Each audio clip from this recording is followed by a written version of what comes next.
दोस्तों, क्या आपको पता है कि अगर आपको पूरा रशिया घूमना हो तो कितना समय लगेगा? 4 पूरे पूरे दिन।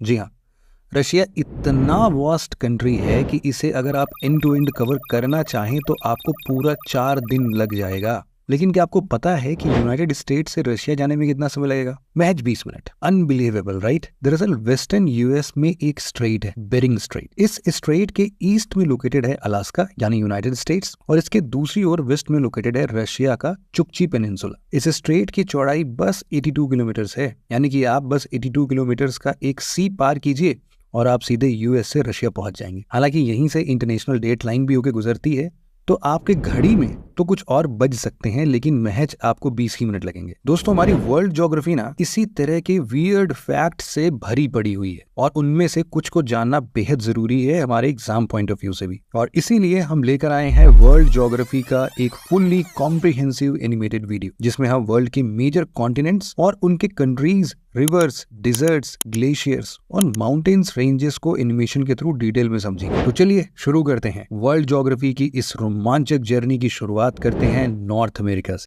Geography of America's. ये जो अमेरिका का पूरा रीजन है ना, इसको हम लोग बेसिकली 3 रीजन में डिवाइड कर सकते हैं। सबसे पहला है अपना नॉर्थ अमेरिका, ऊपर हो गया, बीच में सेंट्रल अमेरिका और सबसे नीचे साउथ अमेरिका। इसमें आप नॉर्थ और साउथ अमेरिकास को डिफरेंट कॉन्टिनेंट्स काउंट कर सकते हो। लेकिन हम इनके पर्टिकुलर ज्योग्राफिकल फीचर्स की बात करें, इनके माउंटेन रेंजेस, रिवर्स, प्लेट्यूज वगैरह वगैरह, इन सब चीज़ों की बात करें उससे पहले एक बार इनके एक्सटेंशंस को देख लेते हैं। साउथ से नॉर्थ तक कहाँ तक फैले हुए हैं, और कुछ उसमें और अच्छे फैक्ट्स भी हमें पता चल जाएंगे। जैसे कि नॉर्थ अमेरिका की बात करें तो ये कॉन्टिनेंट नॉर्थ में एल्यूशियन आइलैंड से लेकर साउथ में इस्थमस ऑफ पनामा तक एक्सटेंडेड है। इसके एक साइड अटलांटिक और दूसरे साइड पैसिफिक ओशन है। इस रीजन में लोकेटेड कंट्रीज की बात करें तो मेनली 3 कंट्रीज हैं। कौन कौन से? पहला ऊपर, सबसे ऊपर आप देखोगे तो कनाडा का छोटा सा पोर्शन, वो जो अलास्का वाला रीजन ले रहे हो ना, ये भी यूएसए का ही पार्ट है। मतलब कि सेकंड कंट्रीज है यूनाइटेड स्टेट्स ऑफ अमेरिका, और सबसे नीचे लास्ट में मेक्सिको। इसी तरह सेंट्रल अमेरिका की ज्योग्राफिकल बाउंड्रीज की बात करें तो ये ईस्ट में कैरेबियन सी, नॉर्थ में मेक्सिको, वेस्ट में पैसिफिक ओशन और साउथ में कोलंबिया से घिरा हुआ है। ये सेंट्रल अमेरिका ऐसे 7 कंट्रीज से बना हुआ है, जो कि हैं Guatemala, Belize, El Salvador, Honduras, Nicaragua, Costa Rica और पनामा। इन 7 कंट्रीज में निकारागुआ सेंट्रल अमेरिका की सबसे बड़ी, मतलब कि लार्जेस्ट कंट्री है। इसी तरह अगर साउथ अमेरिका की बात करें तो ये वैसे तो वर्ल्ड का 4th लार्जेस्ट कॉन्टिनेंट है, लेकिन ये कैसे घिरा हुआ है? नॉर्थ में गल्फ ऑफ डेरियन से लेकर साउथ में एक आर्चिपेलागो है जिसका नाम है टिएरा डेल फुएगो। यहाँ तक इसका एक्सटेंशन आप मार्क कर सकते हो। यहाँ लोकेटेड कंट्रीज़ की बात करें तो टोटल 12 कंट्रीज़ हैं। कौन कौन सी हैं? Chile, Argentina, Uruguay, Paraguay, Bolivia, Peru, Ecuador, Brazil, Colombia, Venezuela, Guyana, Suriname, French गुइना। इन सभी देशों में ना ब्राज़ील सबसे बड़ी कंट्री है। अब हम बात करते हैं अमेरिका के डाइवर्स ज्योग्राफिकल फीचर में, जिसमें सबसे पहले हम बात करेंगे माउंटेन रेंजेस के बारे में। Mountain ranges of America. North America में 3 मेजर माउंटेन रेंजेस लोकेटेड है। कौन कौन से? पहला ऊपर रॉकी माउंटेन, एपलेशियन माउंटेन और Sierra Nevada. Rocky mountain range north America का लॉन्गेस्ट और वर्ल्ड का 2nd लॉन्गेस्ट माउंटेन रेंज है। तो भाई वर्ल्ड का फर्स्ट लॉन्गेस्ट माउंटेन रेंज कौन सा है, ये आपको कमेंट सेक्शन में बताना है। ये माउंटेन रेंज नॉर्थ में कनाडा से लेकर साउथ में यूएस के न्यू मैक्सिको स्टेट तक एक्सटेंडेड है। इस माउंटेन रेंज की कुल लेंथ लगभग 3000 किलोमीटर है, और इसका ज़्यादातर पार्ट फॉरेस्ट्स और वेजिटेशन से कवर्ड है। और यही रीज़न है कि यूएस के मेजर नेशनल पार्क्स जैसे Yellowstone national park, Rocky mountain national park, Grand Teton national park, glacier national park, सब के सब इसी माउंटेन रेंजेस में लोकेटेड है। रॉकी के बाद Appalachian mountain ranges North America का दूसरा मेजर माउंटेन रेंज है, जिसकी लंबाई अप्रॉक्सीमेटली 1500 किलोमीटर है। ये mountain range north American continent के ईस्टर्न साइड में लोकेटेड है। यहाँ टेम्परेट अल्पाइन टाइप का वेजिटेशन पाया जाता है। नॉर्थ अमेरिका का तीसरा लार्जेस्ट माउंटेन रेंज है सिएरा नेवाडा, जो कि एक फॉल्ट ब्लॉक माउंटेन रेंज है। इस माउंटेन रेंज की लेंथ 500 किलोमीटर और विड्थ अप्रॉक्सीमेटली 70 किलोमीटर है। वर्ल्ड की लार्जेस्ट ट्री स्पीसीज जिसे सक्वोया ट्रीज कहा जाता है, यहाँ की एंडेमिक स्पीशीज है। अगर आप स्टार्टअप से रिलेटेड न्यूज़ फॉलो करते हैं ना, तो आपने फेमस वेंचर कैपिटल सक्वोया कैपिटल के बारे में तो ज़रूर सुना होगा। वो इसी ट्री के नाम पर रखा गया है। खैर, Sierra Nevada mountain range US के कैलिफोर्निया स्टेट में लोकेटेड है। इसके अलावा कैस्केड माउंटेन रेंजेस भी नॉर्थ अमेरिका का एक इंपॉर्टेंट माउंटेन रेंज है। ये एक यंग फोल्ड माउंटेन सिस्टम है। जिनको नहीं पता उनको बता दूं कि यंग माउंटेन सिस्टम वो माउंटेन्स होते हैं जो लगातार इवॉल्व कर रहे हैं, यानी कि एक्टिव टेक्टोनिक मूवमेंट्स की वजह से वो लगातार राइज करते रहते हैं, इनकी हाइट बढ़ती रहती है। इंडिया के नॉर्थ में लोकेटेड हिमालयस माउंटेन सिस्टम भी एक यंग फोल्ड माउंटेन सिस्टम ही है। नॉर्थ अमेरिका के बाद अब हम देखते हैं सेंट्रल अमेरिका में लोकेटेड कुछ माउंटेन रेंजेस के बारे में। मेक्सिको में लोकेटेड सियरा माड्रे और सेंट्रल अमेरिकन वॉल्केनिक आर्क यहाँ के मेजर माउंटेन रेंजेस हैं। सेंट्रल अमेरिकन वॉल्केनिक आर्क, जिसे शॉर्ट में कावा CAVA भी कहा जाता है, ये एक वॉल्केनिक माउंटेन चेन है जो सेंट्रल अमेरिका के वेस्टर्न कोस्ट में मेक्सिको से पनामा तक फैला हुआ है। यहाँ के हाईएस्ट पीक की बात करें तो माउंट वोल्कन ताजुमुल्को यहाँ का हाईएस्ट पीक है जो ग्वाटेमाला में लोकेटेड है। इसके अलावा इस रीजन में कई मेजर वॉल्केनोज भी लोकेटेड है, जैसे कोस्टा रिका का आरेनल, निकारागुआ का मसाया और ग्वाटेमाला का पकाया। नॉर्थ और सेंट्रल अमेरिका के बाद अब हम चलते हैं साउथ अमेरिका की ओर। साउथ अमेरिका में सबसे मेजर माउंटेन रेंज है एंडेस माउंटेन रेंज, जो वर्ल्ड का लॉन्गेस्ट माउंटेन चेन भी है। एंडेस माउंटेन रेंजेस की कुल लंबाई अप्रॉक्सीमेटली 8,850 किलोमीटर्स के आसपास है और ये 7 कंट्रीज यानी कि Venezuela, Colombia, Ecuador, Peru, Bolivia, Chile और अर्जेंटीना में फैला हुआ है। माउंट अकांकागुआ यहाँ का हाईएस्ट पीक है जिसकी हाइट 22,841 फीट्स है और ये पीक अर्जेंटीना में लोकेटेड है। एंडीज रेंजेस की एक यूनिक जियोलॉजिकल फीचर है जिसे हम एंडियाइक वोल्केनिक बेल्ट कहते हैं। ये एक्टिव वोल्केनोस का एक बेल्ट है जो एंडीज माउंटेन पर पाया जाता है। इसका फॉर्मेशन नाज़का प्लेट के अटलांटिक प्लेट के अंदर सबमर्जन से हुआ है। एंडेस माउंटेन के अलावा साउथ अमेरिका के 2 मेजर हाईलैंड्स भी हैं। पहला है ब्राज़ीलियन हाईलैंड्स और दूसरा गियाना highlands. Brazilian highlands Amazon river के साउथ ब्राज़ील में लोकेटेड है। ये हाईलैंड्स माउंटेन पीक्स और प्लेट्यूज से बना हुआ है जिसकी एवरेज एलिवेशन 1000 मीटर्स या फिर 1 किलोमीटर के आसपास है। इसी तरह गायना हाईलैंड्स अमेज़न और ओरोनिको रिवर के बीच में लोकेटेड है। ये एक हेवली फॉरेस्टेड हाईलैंड है जो सदर्न वेनेजुएला, फ्रेंच गियाना, गायना, नॉर्थ ब्राज़ील और कोलंबिया में फैला हुआ है। माउंटेन रेंजेस के बाद अब हम बात करते हैं अमेरिका में लोकेटेड प्लेन्स के बारे में। Plains of America. North America के बिल्कुल मिडिल में एक वास्ट प्लेन एरिया सिचुएटेड है जिसे द ग्रेट प्लेन्स भी कहते हैं। ये ग्रेट प्लेन अपनी फर्टिलिटी के लिए फेमस है और इसी वजह से इसे अमेरिका का ब्रेड बास्केट भी कहा जाता है। ये प्लेन्स प्रेयरी और स्टेपीज ग्रासलैंड से बना हुआ है जो रॉकी माउंटेन्स के ईस्टर्न साइड में लोकेटेड है। नॉर्थ अमेरिका का ग्रेट प्लेन्स यूएस और कनाडा के कुछ प्रोविंसेस में फैला हुआ है और ये नॉर्थ अमेरिका का मोस्ट फर्टाइल टेरिटरी है। इस ग्रेट प्लेन्स में कई सारे रिवर्स जैसे river Missouri, Rio Grande etcetera originate और ड्रेन होती हैं। अब बात अगर साउथ अमेरिका के प्लेन्स की जाए तो यहाँ मोस्टली कोस्टल प्लेन्स पाए जाते हैं। सी कोस्ट से लगे हुए लो लाइंग फ्लैट एरियाज को हम कोस्टल प्लेन्स कहते हैं। साउथ अमेरिका की ये कोस्टल प्लेन्स ब्राज़ील के नॉर्थ ईस्टर्न कोस्ट पर और वेस्ट में पैसिफिक ओशन के साथ पेरू और चिली के कोस्ट में पाए जाते हैं। ब्राज़ील के north eastern coastal plains extremely dry होते हैं। इसी तरह पेरू और चिली के कोस्टल प्लेन्स भी एंडेस के रेन शेडो एरिया में लोकेटेड होने के कारण ड्राई ही होते हैं। साउथ अमेरिका का फेमस अटाकामा डिजर्ट इसी वेस्टर्न कोस्टल प्लेन में लोकेटेड है और ये डिजर्ट वर्ल्ड के one of the most driest region में से एक है। वेजिटेशन की बात तो छोड़िए, ये रीजन इतना ड्राई है कि यहाँ फंजाई और बैक्टीरिया भी मुश्किल से ही पाए जाते हैं। इस रीजन में बस एक तरह का स्पेशल नेटिव डियर स्पीशीज पाई जाती है जिसे ह्यूमुल कहते हैं। प्लेन्स के बाद अब हम बात करेंगे रिवर्स की और देखते हैं अमेरिका के कुछ मेजर रिवर्स के बारे में। Reverse of America. नॉर्थ और साउथ दोनों ही अमेरिकाज में कई सारे वेल नोन रिवर्स फ्लो होते हैं, जिन्हें हम अभी एक एक करके देख लेते हैं। नॉर्थ अमेरिका का सबसे लार्जेस्ट रिवर है रिवर मिसौरी, जो यूएस के मोंटाना स्टेट से ओरिजिनेट होकर 7 स्टेट से फ्लो होते हुए मिसिसिपी रिवर से मर्ज हो जाती है। यूएस का सबसे सुंदर national park badlands national park, नाम खराब है बट पार्क बहुत सुंदर है, इसी रिवर के बैंक पर लोकेटेड है। ये रिवर नदर्न यूएस स्टेट्स के लिए लाइफलाइन का काम करती है। मिसौरी के बाद नॉर्थ अमेरिका का दूसरा लार्जेस्ट रिवर है रिवर मिसिसिपी।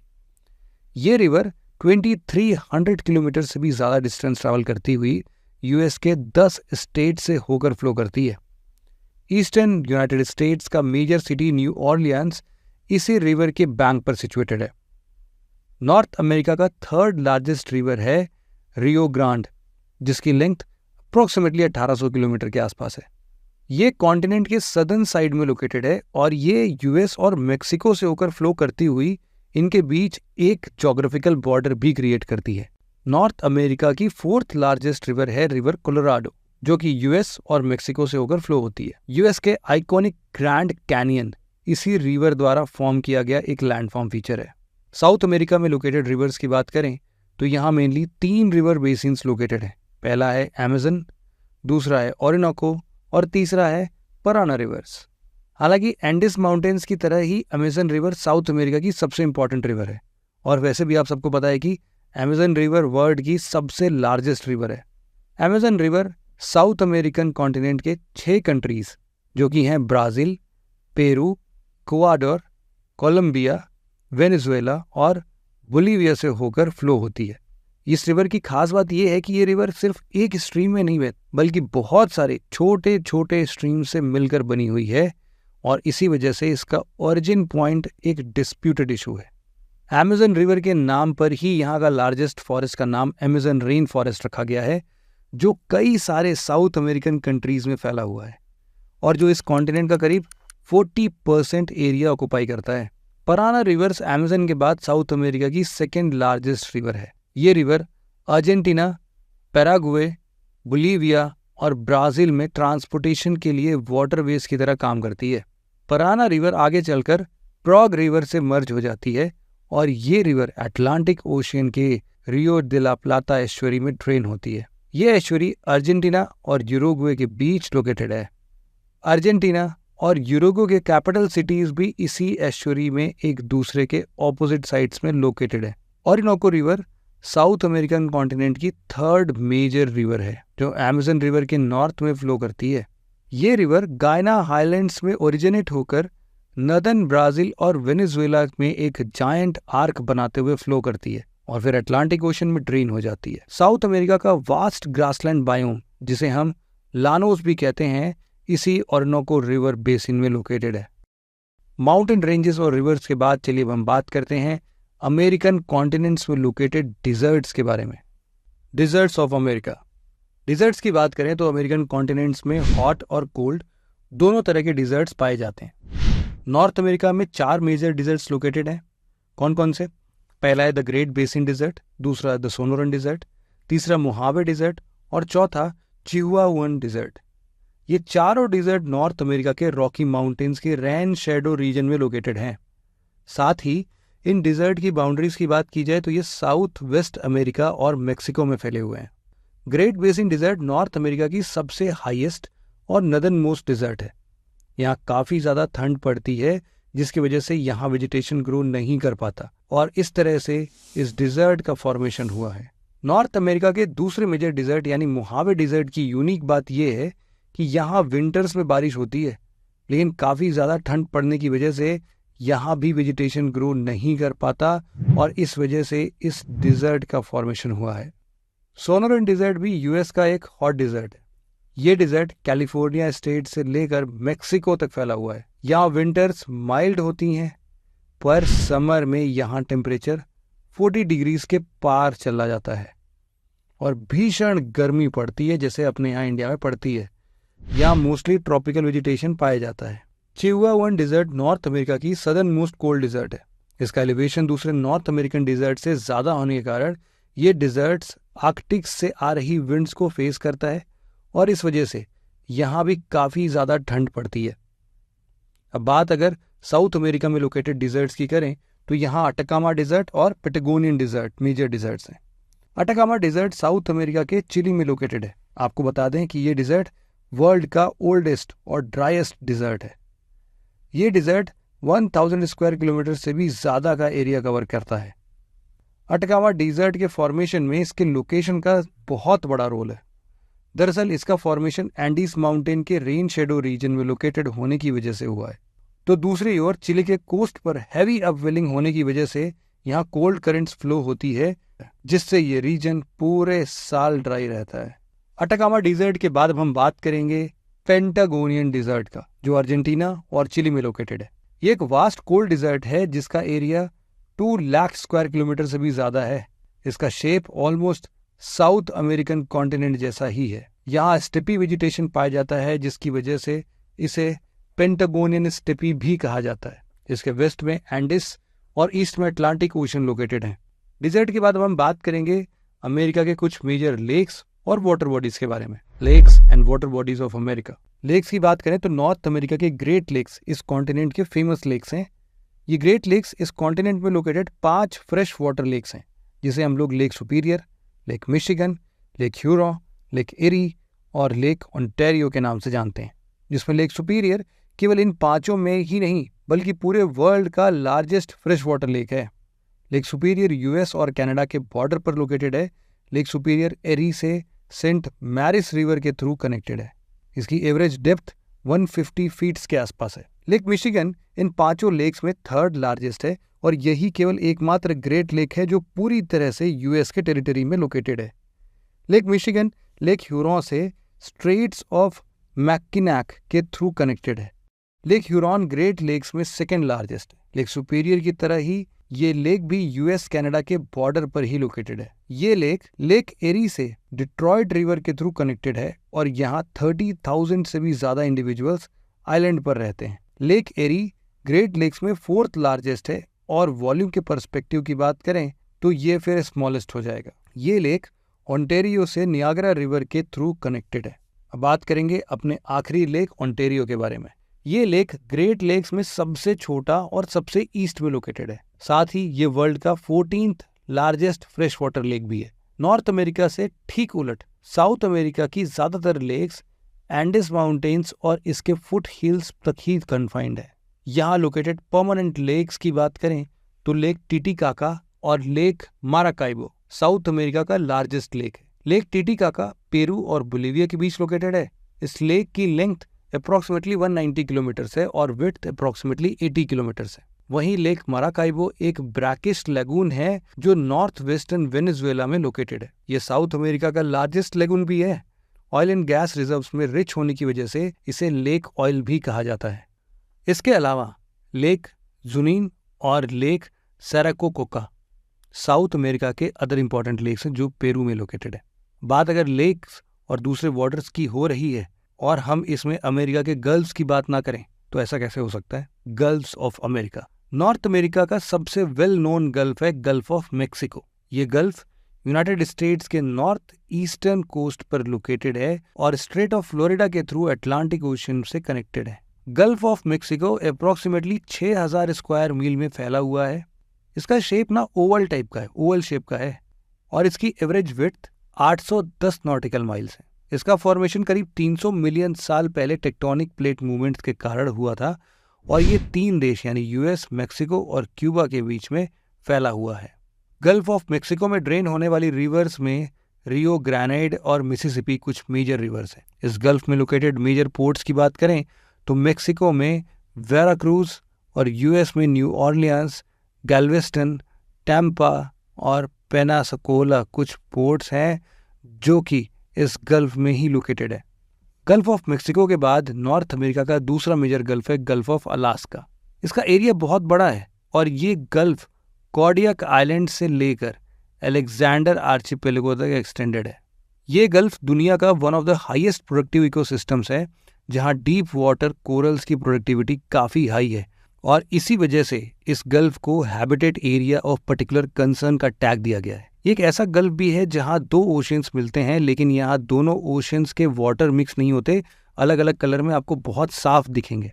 नॉर्थ अमेरिका के ही वेस्टर्न साइड में लोकेटेड है गल्फ ऑफ कैलिफोर्निया। ये गल्फ पैसिफिक ओशन का एक मार्जिनल वाटर बॉडी है जिसे सी ऑफ कॉर्टिस या वर्मिलियन सी भी कहा जाता है। इस गल्फ की सबसे खास बात है इसकी लंबी कोस्ट लाइन। जी हाँ, गल्फ ऑफ कैलिफोर्निया का कोस्टल लेंथ 4000 किलोमीटर से भी ज्यादा है। यहाँ ड्रेन होने वाली रिवर्स में फुएटे, सोनालोआ, मायो और सोनोरा कुछ मेजर रिवर्स हैं। काफी डाइवर्स और प्रोडक्टिव होने की वजह से इसे यूनेस्को वर्ल्ड हेरिटेज साइट का स्टेटस भी दिया गया है। नॉर्थ अमेरिका के बाद अब हम बढ़ते हैं सेंट्रल अमेरिका की ओर, जहां कैरेबियन सी लोकेटेड है। कैरेबियन सी अपने गल्फ्स के लिए जाना जाता है। इसमें सबसे मेजर गल्फ है गल्फ ऑफ होंडुरास। इस गल्फ की फिजियोग्राफी काफी ज्यादा डाइवर्स है, जहां open waters, ocean currents, barrier beaches, salt marches, sea grass beds, barrier reefs, lagoons etcetera पाए जाते हैं, और ये भी हाईली प्रोडक्टिव मैरीन इकोसिस्टम्स में से एक है। सेंट्रल अमेरिका में लोकेटेड एक दूसरा इंपॉर्टेंट गल्फ है गल्फ ऑफ पनामा। ये गल्फ 2500 स्क्वायर किलोमीटर में फैला हुआ है और इसके वाइडेस्ट पॉइंट की विड्थ 250 किलोमीटर्स है। Gulf of Panama Caribbean sea से पनामा कैनाल के थ्रू कनेक्टेड है। ये गल्फ दूसरे बहुत सारे छोटे छोटे गल्फ से जुड़ा हुआ है, जैसे कि सैन मिगुएल या परीटा गल्फ। गल्फ ऑफ पनामा में ही ना बहुत सारे मेजर पोर्ट्स भी लोकेटेड है, जैसे कि पनामा सिटी पोर्ट, ला पामा पोर्ट, चित्रे पोर्ट्स। मैंग्रोव्स इस गल्फ की सबसे मेजर वेजिटेशन है, जहां बहुत डाइवर्स बर्ड स्पीशीज पाए जाते हैं, लेकिन पनामा कनाल के बनने से ये bird species existential threats face कर रहे हैं। नॉर्थ एंड सेंट्रल अमेरिका का आखिरी इंपॉर्टेंट गल्फ है गल्फ ऑफ सेंट लॉरेंस। ये एक ऐसा गल्फ है ना जहां ओशन इसका इतना इंपॉर्टेंस नहीं रोल प्ले करता है जितना इसमें ड्रेन हो रही रिवर्स। इसके जितनी भी रिवर्स है, बहुत सारे रिवर्स हैं, उनका नाम उतना इंपॉर्टेंट नहीं है, क्योंकि कुछ रिवर्स है जैसे कि मिरामची, रोमेइन, ये सब इतना ज़्यादा रिवर इसमें वाटर ड्रेन करता है कि लगभग 40,000 क्यूबिक मीटर से भी ज़्यादा पानी इसमें यही रिवर्स ड्रेन कर देती हैं। बहुत सारे छोटे बड़े बेस और स्ट्रेट्स भी इससे कनेक्टेड हैं। आपको बता दें कि साउथ अमेरिका की कोस्टल लाइंस फ्लैट होने की वजह से यहाँ कोई मेजर गल्फ नहीं पाया जाता है। लेक्स, गल्फ्स और दूसरे वाटर बॉडीज के बाद हम बात करते हैं अमेरिका के कुछ मेजर आइलैंड्स के बारे में। सबसे फेमस है इसमें से हवाईयन आइलैंड। ये आइलैंड्स 8 मेजर आइलैंड्स का एक आर्चिपेलागो है जो सेंट्रल पैसिफिक ओशन में लोकेटेड है।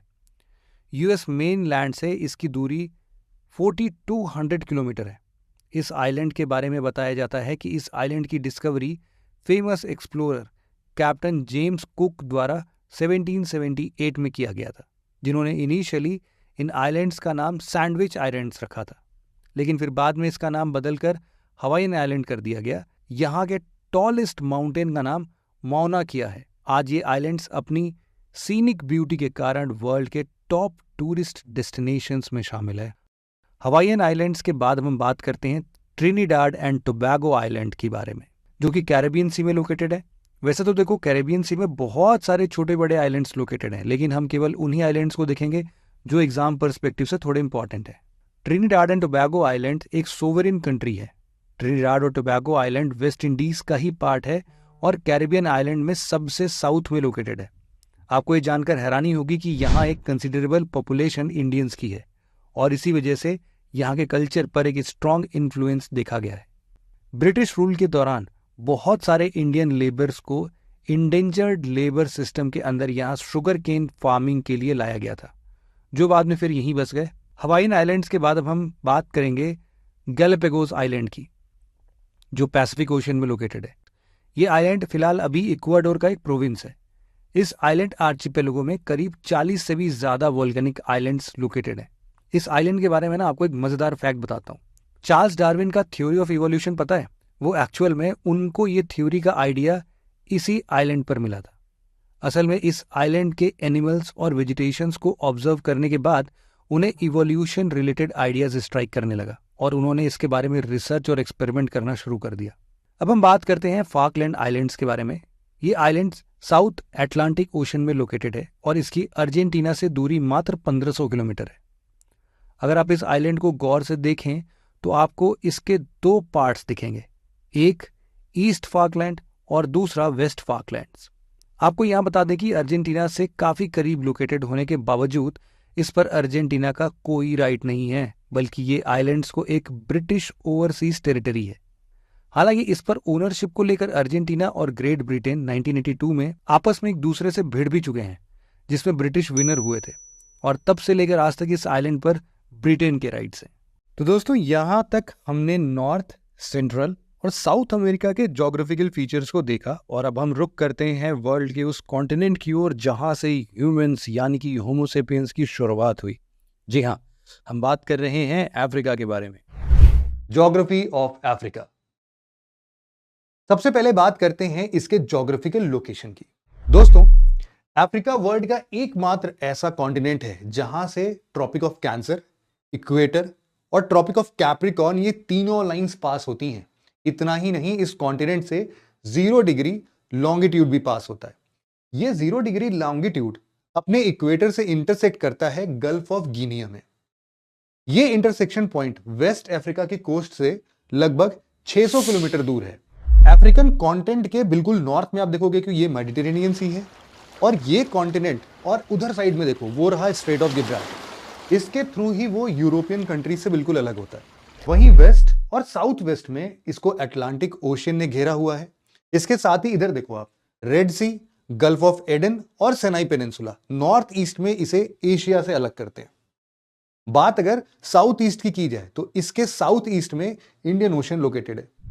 इसके फर्दर स्टडी के लिए अफ्रीका को हम लोगों ने 5 मेजर ज्योग्राफिकल रीजन्स में डिवाइड किया है, जिसमें से ये ऊपर वाला हिस्सा नॉर्थ अफ्रीका, फिर इधर साइड में आपका वेस्ट अफ्रीका, नीचे सदर्न अफ्रीका, और बिल्कुल बीच में सेंट्रल अफ्रीका, और एक इधर नॉर्थ ईस्ट अफ्रीका शामिल है। इन सभी रीजन्स में कुल मिला के 54 सोवरेन कंट्रीज एग्जिस्ट करती हैं, जिनमें 6 आइलैंड नेशंस भी हैं। इसके अलावा इक्वेटर इस पूरे कॉन्टिनेंट को ऑलमोस्ट 2 इक्वल हाफ्स में डिवाइड करता है, और इसमें यहां पर इस कॉन्टिनेंट में 8 मेजर फिजिकल रीजन्स भी पाए जाते हैं, जो कि हैं Sahara, Sahel, Ethiopian highlands, savanna, Swahili coast, African rain forest, African Great Lakes और सदर्न अफ्रीका। इन सभी क्लासिफिकेशंस को थोड़ा डिटेल में समझते हैं। Regional divisions of Africa. दोस्तों, जैसा कि हमने पहले भी डिस्कस किया कि अफ्रीका को हम लोग 5 मेजर ज्योग्राफिकल रीजन्स में डिवाइड करते हैं, जिसमें अगर बात करें नदर्न अफ्रीका की, इसमें नदर्न अफ्रीका में मोरक्को से लेकर उसके बाद अल्जेरिया, ट्यूनीशिया, लीबिया, इजिप्ट और इसके साथ साथ इसके नीचे सूडान तक एक्सटेंडेड है। इसी रीजन में ना कुछ आइलैंड भी शामिल है, जैसे कि आप बिल्कुल उधर वेस्ट साइड में देखोगे तो canary island, Santa cruise, Quetta, मेडेरा, मेलीला, ऐसे बहुत सारे आइलैंड्स हैं। ये ऊपर के अगर आपको कंट्रीज याद करने ना, तो इसका एक बहुत ही सिंपल सा निमोनिक्स है, मतलब कि मोरक्को, अल्जेरिया, ट्यूनीशिया, लीबिया और इजिप्ट, है ना, इजी। सेकेंड डिवीजन है इसके जस्ट इधर आप देख रहे हो, नॉर्थ ईस्ट अफ्रीका। यहां ध्यान देने वाली बात यह है कि इसे हम लोग अफ्रीका का हॉर्न यानी कि हॉर्न ऑफ अफ्रीका भी कहते हैं।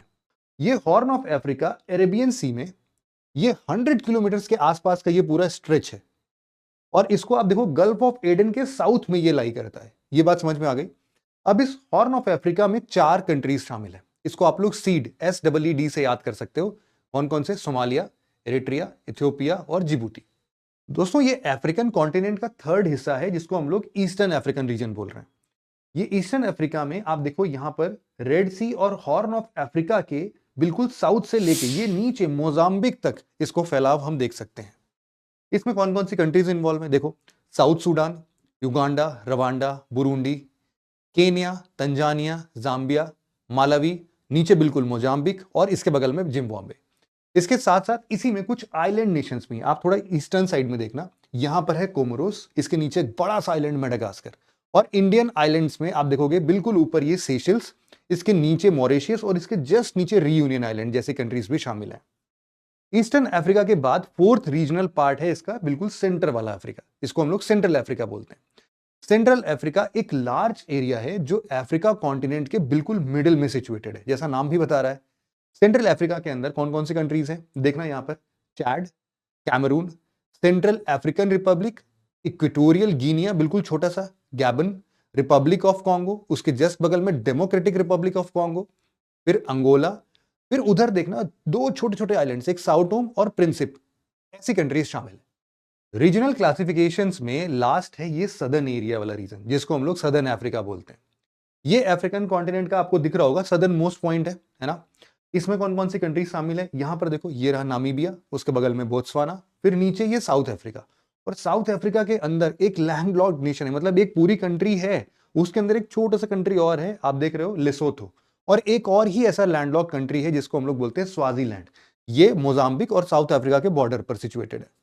ये सारी कंट्रीज जो हैं इस सदर्न अफ्रीका में कवर होती हैं। तो ये तो बात हो गई अफ्रीका के रीजनल क्लासिफिकेशन की। जैसा कि हमने पहले भी डिस्कस किया था कि इस अफ्रीका कॉन्टिनेंट को हम लोग फिजियोग्राफी के बेसिस पे भी डिवाइड कर सकते हैं। तो अब हम अफ्रीका के इसी फिजिकल डिवीजन को थोड़ा डिटेल में समझ लेते हैं। Physiographic division of Africa. Africa को फिजियोग्राफी के बेसिस पर टोटल 8 पार्ट्स में डिवाइड किया जा सकता है, जिन्हें हम एक एक करके देखते हैं। सबसे पहला है ये सहारा रीजन, अफ्रीकन कॉन्टिनेंट के नॉर्थ में लोकेटेड ये सबसे पहला फिजियोग्राफिक जोन है, सहारा रीजन। 8.5 मिलियन स्क्वायर किलोमीटर में फैला सहारा वर्ल्ड का लार्जेस्ट हॉट डिजर्ट है। साइज में ब्राजील जितना बड़ा ये कॉन्टिनेंट का 25% एरिया कवर करता है। साथ ही हमें सहारा में बहुत से डिस्टिंक्ट फिजिकल फीचर्स देखने को मिलते हैं, जिसमें अर्ग्स, रेग्स, हमदास और ओएसिस शामिल है। अर्ग्स की बात करें तो अर्ग सहारा का 20% एरिया कवर करता है। दरअसल ये एक तरह का सैंड ड्यून्स है जो हंड्रेड्स ऑफ किलोमीटर तक एरियाज में स्प्रेड होता है, जिनकी हाइट लगभग 300 मीटर तक पाई जाती है। अर्ग्स अल्जीरिया और लीबिया के मोस्ट पार्ट्स को कवर करने के साथ साथ माली और नाइजीरिया के कुछ पार्ट्स को भी कवर करता है। अर्ग्स में लार्ज क्वांटिटी में सॉल्ट पाया जाता है, जिसको इंडस्ट्रियल और एडिबल यूज के लिए सेल भी किया जाता है। वहीं रेक्स सैंड और ग्रेवल के प्लेन्स हैं जो सहारा रीजन में 70% एरिया को कवर करते हैं। इसके ग्रेवल्स रेड कलर के हो सकते हैं, व्हाइट कलर या फिर ब्लैक कलर के होते हैं। दरअसल ये रेग्स प्री हिस्टोरिक सी बेड और रिवर बेड्स के रिमेन्स हैं। अगर बात करें हमदास की, तो हमदास रॉक और स्टोन्स के एलिवेटेड प्लेट्यूज हैं जिनकी हाइट लगभग 11,000 फीट तक होती है, और जहां से ये सैंड पूरी तरह से रिमूव हो चुकी होती है। मतलब आपको इसमें बिल्कुल इरोडेड सॉइल जैसा कुछ दिखेगा, कंकड़ पत्थर जैसे दिखेंगे। ये हमदास पाए कहां जाते हैं, आप देखो यहां पर मोरक्को से लेके ना ट्यूनीशिया तक स्प्रेड, मोरक्को से ट्यूनीशिया तक स्प्रेड। यहां पर एक एटलस माउंटेन है, सबको पता ही होगा, हम लोग पूरी अपनी किताब पढ़ते हैं इसी माउंटेन के नाम पर। तो इसके साथ साथ यहां पर सदर्न लीबिया वाला रीजन और नदर्न चैड, ये सब भी, और नदर्न चैड का एक तिब्बती माउंटेन है।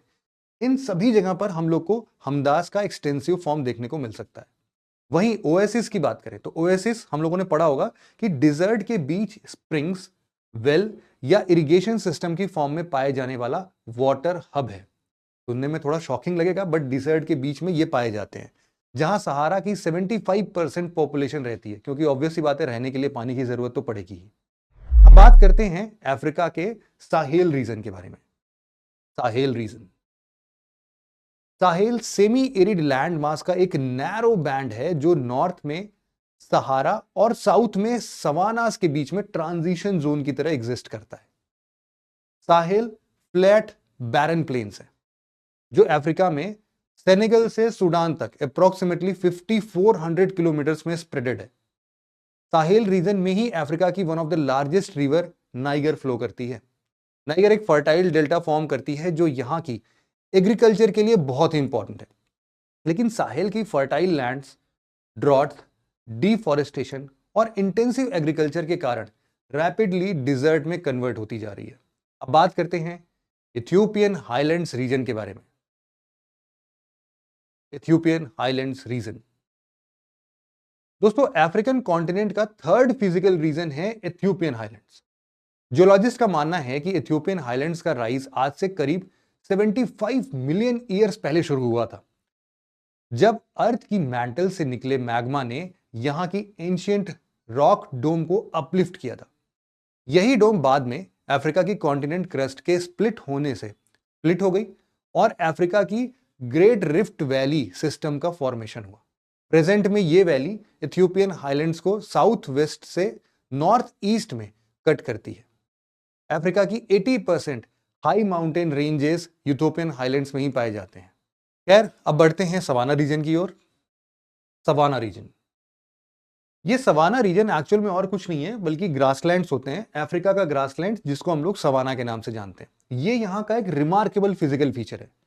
सवाना अफ्रीका के ऑलमोस्ट 50% एरिया को कवर करता है।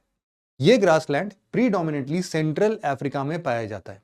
सहारा और साहिल के साउथ में यहां से शुरू होकर यह ग्रासलैंड अफ्रीकन कॉन्टिनेंट के सदर्न टिप तक स्प्रेड होता है। सवाना के कई रीजन्स में Serengeti region most well known region है।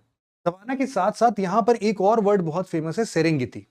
इस रीजन को भी हम लोग बहुत अच्छे तरीके से जानते हैं।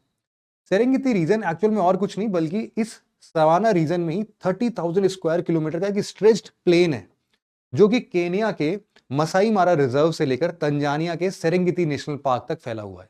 यह रीजन पूरे अफ्रीकन कॉन्टिनेंट में पाए जाने वाले टोटल मैमल पॉपुलेशन का लार्जेस्ट शेयर होल्ड करता है। लायंस, हाइनास, जेब्रास, जिराफ और एलिफेंट्स यहां के रीजन को डोमिनेट करते हैं। इंटरेस्टिंगली हर साल यहां अराउंड 1 मिलियन वाइल्ड बीस्ट का सीजनल माइग्रेशन देखने को मिलता है, जो रेन पैटर्न को फॉलो करते हुए सेरेंगेटी प्लेन में सर्कुलर मोशन करते हैं, जिसे the great migration on earth भी कहा जाता है।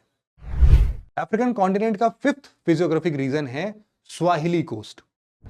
Swahili coast region, Swahili coast ये 1610 किलोमीटर का ये कोस्टल स्ट्रेच है।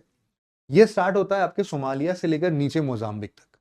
इस कोस्ट के नियर बाई पाए जाने वाले कोरल रीफ्स और बैरियर आइलैंड्स इस कोस्ट को सिवियर वेदर से प्रोटेक्ट करते हैं। इस सैंडी कोस्ट में एनिमल लाइफ का ज्यादा कंसंट्रेशन देखने को नहीं मिलता है और यहां मैंग्रोव फॉरेस्ट यहां की मोस्ट कॉमन वेजिटेशन है। स्वाहिली के बाद नेक्स्ट रीजन है अफ्रीका के रेन फॉरेस्ट का। रेन फॉरेस्ट रीजन, अफ्रीका के ज्यादातर rain forest developmental process, agriculture और फॉरेस्ट्री की वजह से डिस्ट्रॉय हो चुके हैं।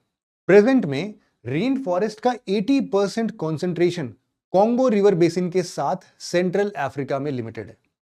अफ्रीका के रेन फॉरेस्ट अपनी रिच एनिमल लाइफ और डाइवर्स प्लांट कम्युनिटी के लिए जाने जाते हैं। यहां अभी तक 8000 प्लांट स्पीशीज को डॉक्यूमेंट किया जा चुका है, जो कि इस पूरे रेन फॉरेस्ट का मुश्किल से 10% हिस्सा ही है। रेन फॉरेस्ट के अलावा अफ्रीका का अगला फिजियोग्राफिक रीजन है अफ्रीका के Great Lakes. African Great Lakes region, Africa में लोकेटेड ये ग्रेट लेक्स अफ्रीका के ये 9 कंट्रीज में स्ट्रेच्ड हैं। जो आप देखोगे ना कि ये ग्रेट रिफ्ट वैली वाला पार्ट था, इसी के आसपास ही सिचुएटेड है। जब अफ्रीकन कॉन्टिनेंट अरेबियन पेनिनसुला से सेपरेट हुआ तो अर्थ की सरफेस पर लार्ज और डीप क्रैक्स अपीयर हुए, जिसमें बाद में वाटर फिल होने से इन लेक्स का फॉर्मेशन हुआ। कुल मिलाकर इस जियोलॉजिकल प्रोसेस से 7 मेजर अफ्रीकन ग्रेट लेक्स का फॉर्मेशन होता है। Lake Albert, lake Edward, lake Kivu, lake Malawi, lake Tanganyika, lake Turkana और लेक विक्टोरिया।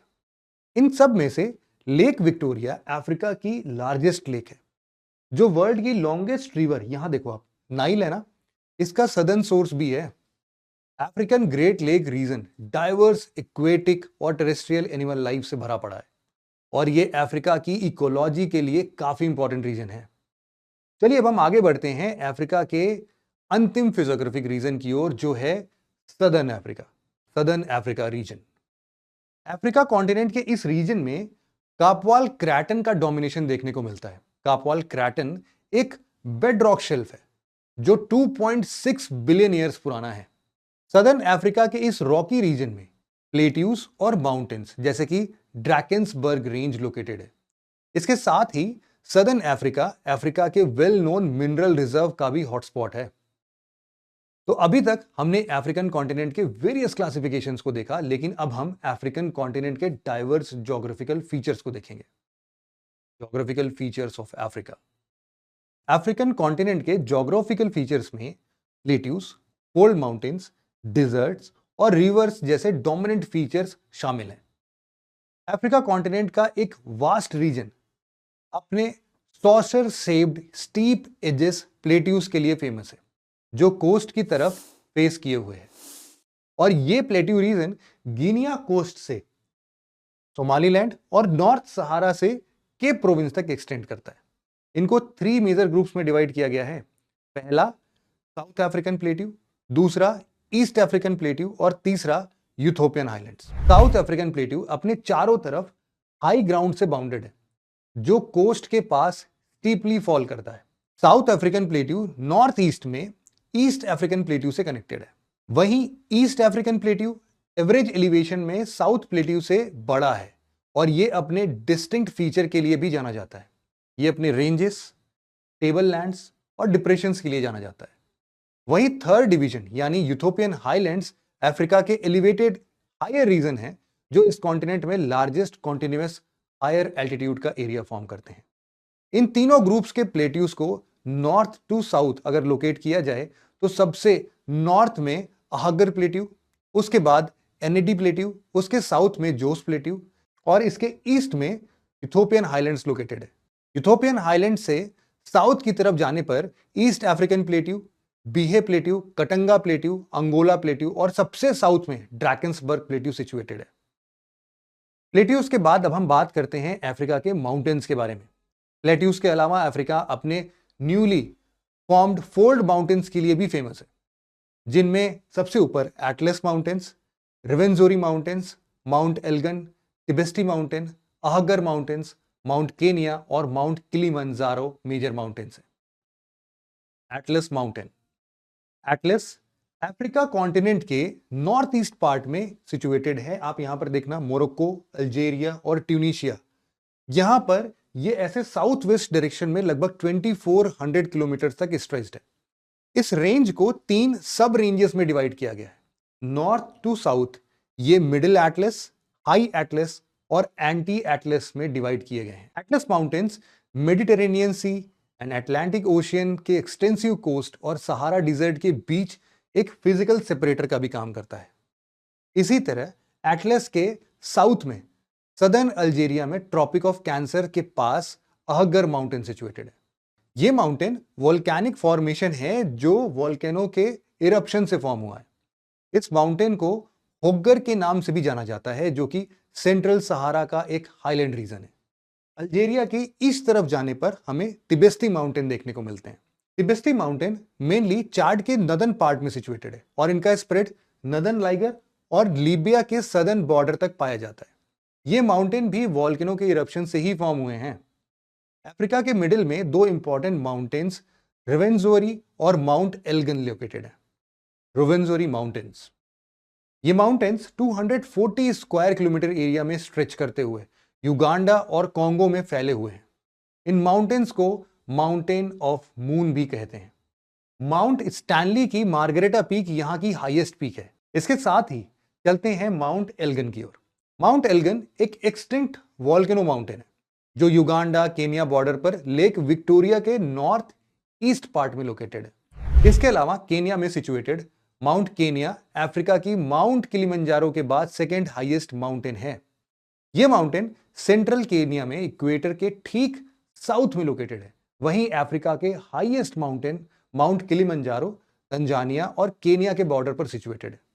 ये वर्ल्ड के टॉलेस्ट फ्री स्टैंडिंग माउंटेन्स हैं जो 4600 मीटर तक राइज होते हैं। ये एक इनएक्टिव स्ट्रैटोवोल्केनो है जिसमें 3 वोल्केनिक कोन्स कीबो, मोविन्सी और शीरा मौजूद है। अफ्रीका में सबसे ज्यादा अगर कोई फिजियोग्राफिक फीचर डोमिनेंट है तो वो है डिजर्ट, द डिजर्ट्स। दोस्तों अफ्रीका मेनली अपने डिजर्ट्स के लिए जाना जाता है। यहां वर्ल्ड के लार्जेस्ट डिजर्ट पाए जाते हैं जो यहां की वाइल्ड लाइफ, ह्यूमन लाइफ और क्लाइमेट में मेजर रोल प्ले करते हैं। नॉर्थ टू साउथ डायरेक्शन में अगर हम जाएं तो इसमें हमें सबसे ऊपर Sahara desert, Nubian desert, Namib desert और सबसे साउथ में कालाहारी डिजर्ट के रूप में डिस्ट्रीब्यूटेड फॉर्म देखने को मिलता है। सहारा डिजर्ट, सहारा वर्ल्ड का लार्जेस्ट हॉट डिजर्ट है जो इंटायरली नॉर्थ अफ्रीका में अप्रोक्सीमेटली 33 लाख स्क्वायर किलोमीटर में स्प्रेडेड है। इस डिजर्ट को अगर हम लोग कंट्रीज के रेस्पेक्ट में देखें वेस्ट टू ईस्ट डायरेक्शन में, तो यहां क्या क्या कंट्रीज मिलेंगी आपको? Morocco, Mauritania, Algeria, Mali, Tunisia, Libya, Niger, Chad, Egypt, Sudan और एरिट्रिया जैसे कंट्रीज आती हैं। ये डिजर्ट सब ट्रॉपिकल हाई प्रेशर जोन की वजह से फॉर्म हुआ था और यहां टौरेग ट्राइब्स पाई जाती हैं। Nubian desert. Nubian desert Sahara desert का ईस्टर्न रीजन है जो नाइल रिवर और रेड सी के बीच में लोकेटेड है। यहां रेनफॉल ना के बराबर होता है और ये डिजर्ट इजिप्ट में लोकेटेड है। ये एक रॉकी डिजर्ट है जो नाइल रिवर के थ्रू लिबियन डिजर्ट से सेपरेटेड है। नूबियन डिजर्ट के बाद अफ्रीका के साउथ में वेस्ट बॉर्डर पर नामीब डिजर्ट लोकेटेड है। Namib desert. Namib southern Africa में लोकेटेड कूल कोस्टल डिजर्ट है। जियोलॉजिस्ट का मानना है कि यह डिजर्ट 55 मिलियन ईयर्स पुराना है और इसी वजह से इसे वर्ल्ड का ओल्डेस्ट डिजर्ट भी माना जाता है। इस डिजर्ट का फॉर्मेशन एक तो ऑफशोर ट्रेड विंड्स और दूसरा यहां पर फ्लो होने वाली बेंगुएला कोल्ड करंट की वजह से हुआ है। इस सैंडी डिजर्ट में हॉटेंटोट्स ट्राइब का हैबिटेट है। यह डिजर्ट मेनली नामीबिया में ही लोकेटेड है, जैसा नाम से भी पता चल रहा है। इस डिजर्ट के हाई सैंड ड्यून्स और डिजर्ट्स के ओशियन से मिलने वाले कोस्ट यूनेस्को के वर्ल्ड हेरिटेज साइट्स में इंक्लूडेड हैं, जो कि एक मेजर टूरिस्ट अट्रैक्शन भी है। Kalahari dessert. Kalahari dessert Africa के साउथ वेस्ट शोर में नामीब डिजर्ट के साथ लाई करता है। यह desert approximately 3.5 lakh square kilometre area cover करता है और अंगोला, जाम्बिया, नामीबिया, बोत्सवाना और जिम्बाब्वे जैसे कंट्रीज में स्प्रेड है। यह डिजर्ट डायमंड माइनिंग के लिए पूरी दुनिया में बहुत फेमस है। इस स्टोनी रॉकी डिजर्ट का फॉर्मेशन रैन शैडो इफेक्ट की वजह से हुआ है और यहां अफ्रीका का oldest surviving tribal group bushman tribe निवास करते हैं। ड्रेनेज। दोस्तों, माउंटेन्स और डिजर्ट के बाद बात अगर अफ्रीका के ड्रेनेज सिस्टम की जाए तो इसमें नाइल, कॉन्गो, नाइगर और जंबेजी रिवर यहां की मोस्ट इंपॉर्टेंट रिवर सिस्टम्स हैं। River Nile.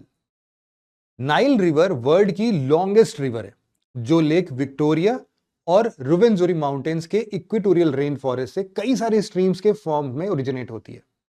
ये नदर्न डायरेक्शन में फ्लो करते हुए आगे चलकर लेक एल्बर्ट से मिलती है और इसके बाद हम लोग इसे व्हाइट नाइल के नाम से जानते हैं।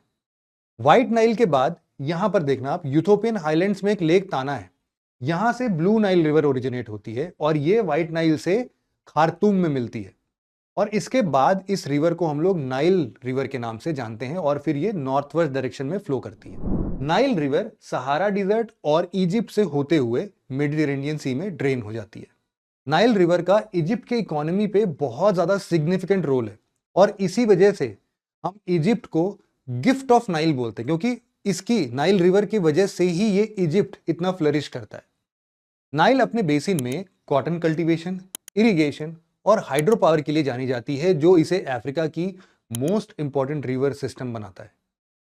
कायरो, गीजा, खार्तूम ऐसी सिटीज इस रिवर बैंक पर ही सिचुएटेड है। नाइल के बाद अफ्रीका की सेकेंड लॉन्गेस्ट रिवर है रिवर कॉन्गो। रिवर कॉन्गो या फिर जायर कॉन्गो या फिर जायर, ये तीनों ही नाम इस रिवर के हैं और इसका ओरिजिन कटंगा प्लेट्यू से होता है। ये रिवर लेक टांगनिका के साउथ वेस्ट में ओरिजिनेट होती है और अटलांटिक ओशन में मर्ज हो जाती है। जायर बेसिन अर्थ का वेटेस्ट रीजन है जो कि डेंस इम्पेनेट्रेबल फॉरेस्ट से घिरा हुआ है। यहां अफ्रीका की पिग्मी ट्राइब्स का हैबिटेट है और ये रिवर इक्वेटर को 2 बार क्रॉस करती है। तो ऐसे क्वेश्चंस यूजुअली पीसीएस में पूछे जा सकते हैं आपसे। इन दोनों के अलावा रिवर नाइगर अफ्रीका की थर्ड इंपॉर्टेंट रिवर है। रिवर नाइगर ये वेस्ट अफ्रीका की सबसे ज्यादा इंपॉर्टेंट रिवर है। इसका ओरिजिन गिनिया में ओशन के नजदीक फाउंट डिलो माउंटेन से होता है, लेकिन ये रिवर नॉर्थ में फ्लो होते हुए साउथ को टर्न करती है और एक वाइड आर्क का फॉर्मेशन करती है और फाइनली गल्फ ऑफ गिनिया में अटलांटिक ओशन में मर्ज हो जाती है। वहीं अफ्रीका की fourth longest river river Zambezi Indian ocean में फ्लो होने वाली अफ्रीका की लॉन्गेस्ट रिवर है। इसका राइज जाम्बिया में होता है और यह river Namibia, Angola, Botswana, Zimbabwe से होते हुए इंडियन ओशन में मर्ज हो जाता है। इस रिवर का मोस्ट नोटेड फीचर है यहां का विक्टोरिया फॉल्स, जो कि यहां की एक मेजर टूरिस्ट अट्रैक्शन भी है।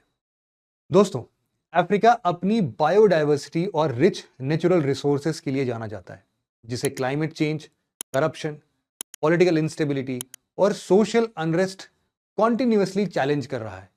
अफ्रीका की ह्यूज इनइक्वालिटी गैप की वजह से यहाँ की मेजॉरिटी डिप्रेस क्लास को पावरफुल क्लास ने एक्सप्लॉइट किया है, जिसे कुछ लोगों द्वारा रिसोर्सेस कर्स ऑन अफ्रीका भी कहा जाता है। ग्लोबल एफर्ट्स और अफ्रीकन नेशन का कोऑर्डिनेटेड अप्रोच यहाँ की बायोडाइवर्सिटी और पीस को प्रोटेक्ट करने के लिए काफी जरूरी है।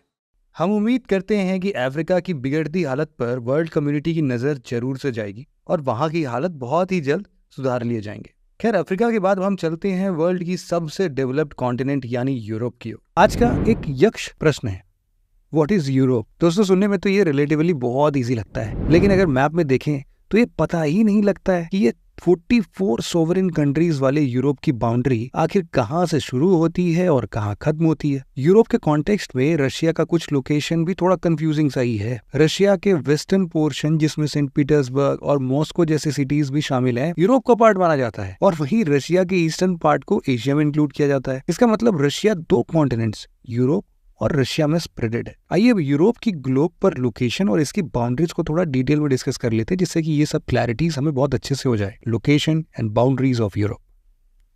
यूरोप नदर्न हेमिस्फीयर के टेम्परेट जोन में लाई करता है। ईस्ट में ये एशिया से यूरल माउंटेन, कैस्पियन सी, कॉकशस माउंटेन और ब्लैक सी के थ्रू सेपरेटेड है। वहीं साउथ में ये कॉन्टिनेंट मेडिटेरेनियन सी से बॉर्डर्ड है। साउथ वेस्ट की बात करें तो यूरोप स्ट्रेट ऑफ जिब्राल्टर के थ्रू अफ्रीका से सेपरेट होता है। वहीं वेस्ट में अटलांटिक ओशन यूरोप की बाउंड्री को मार्क करता है। यूरोप के नॉर्थ बाउंड्री की बात करें ना, तो ये नॉर्थ में आर्कटिक ओशन से घिरा हुआ है। इतनी बात तो हम सबको बहुत अच्छे से समझ में आ गई होगी। इंटरेस्टिंगली, यूरोप को पेनिनसुला ऑफ पेनिनसुलास भी कहा जाता है। जिन्हें नहीं पता उन्हें बता दूं कि पेनिनसुला ऐसा पीस ऑफ लैंड होता है जो 3 साइड से वाटर से सराउंडेड हो। तो इंडियन पेनिनसुला आपको याद होगा, कहते हैं ना हम लोग, सिमिलर रीजन के कारण। और यूरोप में आपको ऐसे बहुत से पेनिनसुला देखने को मिलेंगे। Iberian peninsula, Italian peninsula, Balkan peninsula और स्कैंडिनेवियन पेनिनसुलास यूरोप के कुछ बेस्ट नोन पेनिनसुलास में से एक है। यूरोप खुद भी यूरेशियन सुपर कॉन्टिनेंट का वेस्टर्न पेनिनसुला है, जो अपने नॉर्थ में आर्कटिक ओशन, वेस्ट में अटलांटिक ओशन और साउथ में मेडिटेरेनियन सी, ब्लैक सी और कैस्पियन सी से बॉर्डर्ड है। लोकेशन के बाद आइए अब एक नजर डालते हैं यूरोप के फिजियोग्राफी पर। Physical regions of Europe. Europe को हम 4 मेजर फिजिकल रीजन्स में डिवाइड कर सकते हैं। पहला वेस्टर्न अपलैंड, दूसरा नॉर्थ यूरोपियन प्लेन, तीसरा सेंट्रल अपलैंड और चौथा अल्पाइन माउंटेन्स। सबसे पहले बात करते हैं वेस्टर्न अपलैंड्स की। वेस्टर्न अपलैंड, जिसे नदर्न हाईलैंड भी कहा जाता है, यूरोप के वेस्टर्न एज को एक कर्व में कवर करता है, जिसमें शामिल है Scandinavia, Finland, Iceland, Scotland, Ireland, France के ब्रिटनी रीजन, स्पेन और पोर्टुगल। यहाँ हम आपको बता दें कि स्कैंडिनेविया कोई यूरोपियन कंट्री नहीं है, बल्कि एक ग्रुप ऑफ कंट्री है जिसमें नॉर्वे, स्वीडन और डेनमार्क शामिल है। वेस्टर्न अपलैंड की जियोलॉजी की बात करें तो ये हार्ड एंशिएंट रॉक से फॉर्म हुआ है, जिसे ग्लेशिएशन के द्वारा शेप किया गया है। वेस्टर्न अपलैंड्स के बाद बात करते हैं यूरोप के दूसरे फिजियोग्राफिक रीजन यानी नॉर्थ यूरोपियन प्लेन्स के बारे में। North European plain southern United Kingdom से लेकर ईस्ट में रशिया तक एक्सटेंडेड है। इन प्लेन्स में France, Belgium, Netherland, Germany, Denmark, Poland, Baltic States और बेलारूस कंट्रीज के पार्ट्स इंक्लूडेड हैं। दोस्तों, स्कैंडिनेविया की तरह ही बाल्टिक स्टेट्स भी यूरोप के कुछ कंट्रीज का एक ग्रुप है, जिसमें एस्टोनिया, लातविया और लिथुएनिया शामिल है। नॉर्थ यूरोपियन प्लेन्स यूरोप के लगभग आधे पार्ट में स्प्रेडेड है और इनका एलिवेशन लगभग 150 फीट के आसपास रहता है। इन प्लेन्स से होकर राइन river, Vesara river, एल्बे river, order और विस्तुला जैसी रिवर्स फ्लो होती हैं, जो यहाँ की एग्रीकल्चरल डेवलपमेंट, कम्युनिकेशन और ट्रैवल के लिए वाइटल हैं। और यही रीज़न है कि नॉर्थ यूरोपियन प्लेन्स यूरोप का मोस्ट डेंसली पॉपुलेटेड रीजन होता है। नॉर्थ यूरोपियन प्लेन्स के ठीक साउथ में यूरोप का 3rd ज्योग्राफिकल रीजन यानी सेंट्रल अपलैंड्स लोकेटेड है। सेंट्रल अपलैंड्स के एक्सटेंट की बात करें तो इसके under western France, Belgium, southern Germany, चेकिया, स्विट्जरलैंड और ऑस्ट्रिया के नदर्न पार्ट्स आते हैं। इस रीजन में फ्रांस का मासिव सेंट्रल और वोजेस हाईलैंड, बेल्जियम का आर्डेन, जर्मनी का ब्लैक फॉरेस्ट और चेकिया का ओर और सूरीटेन हाईलैंड सिचुएटेड है। वैसा तो central upland region sparsely populated है, लेकिन राइन, रोन, एल्ब और डान्यूब रिवर वैलीज में हमें डेंस पॉपुलेशन सेटलमेंट देखने को मिलता है। यूरोप का फोर्थ और सबसे सदर्न ज्योग्राफिकल रीजन है अल्पाइन माउंटेन रीजन। ये रीजन साउथ सेंट्रल यूरोप में मेडिटेरेनियन सी के नॉर्थ में लोकेटेड है। ये माउंटेन रीजन ऑलमोस्ट 700 माइल्स के एरिया में स्प्रेडेड है। ये फिजियोग्राफिक रीजन फ्रांस से लेकर Switzerland, northern Italy, Austria, Slovenia, Croatia, Bosnia, Herzegovina, Serbia, Montenegro, यहाँ से होते होते अल्बानिया में एड्रियाटिक सी तक स्ट्रेच्ड है।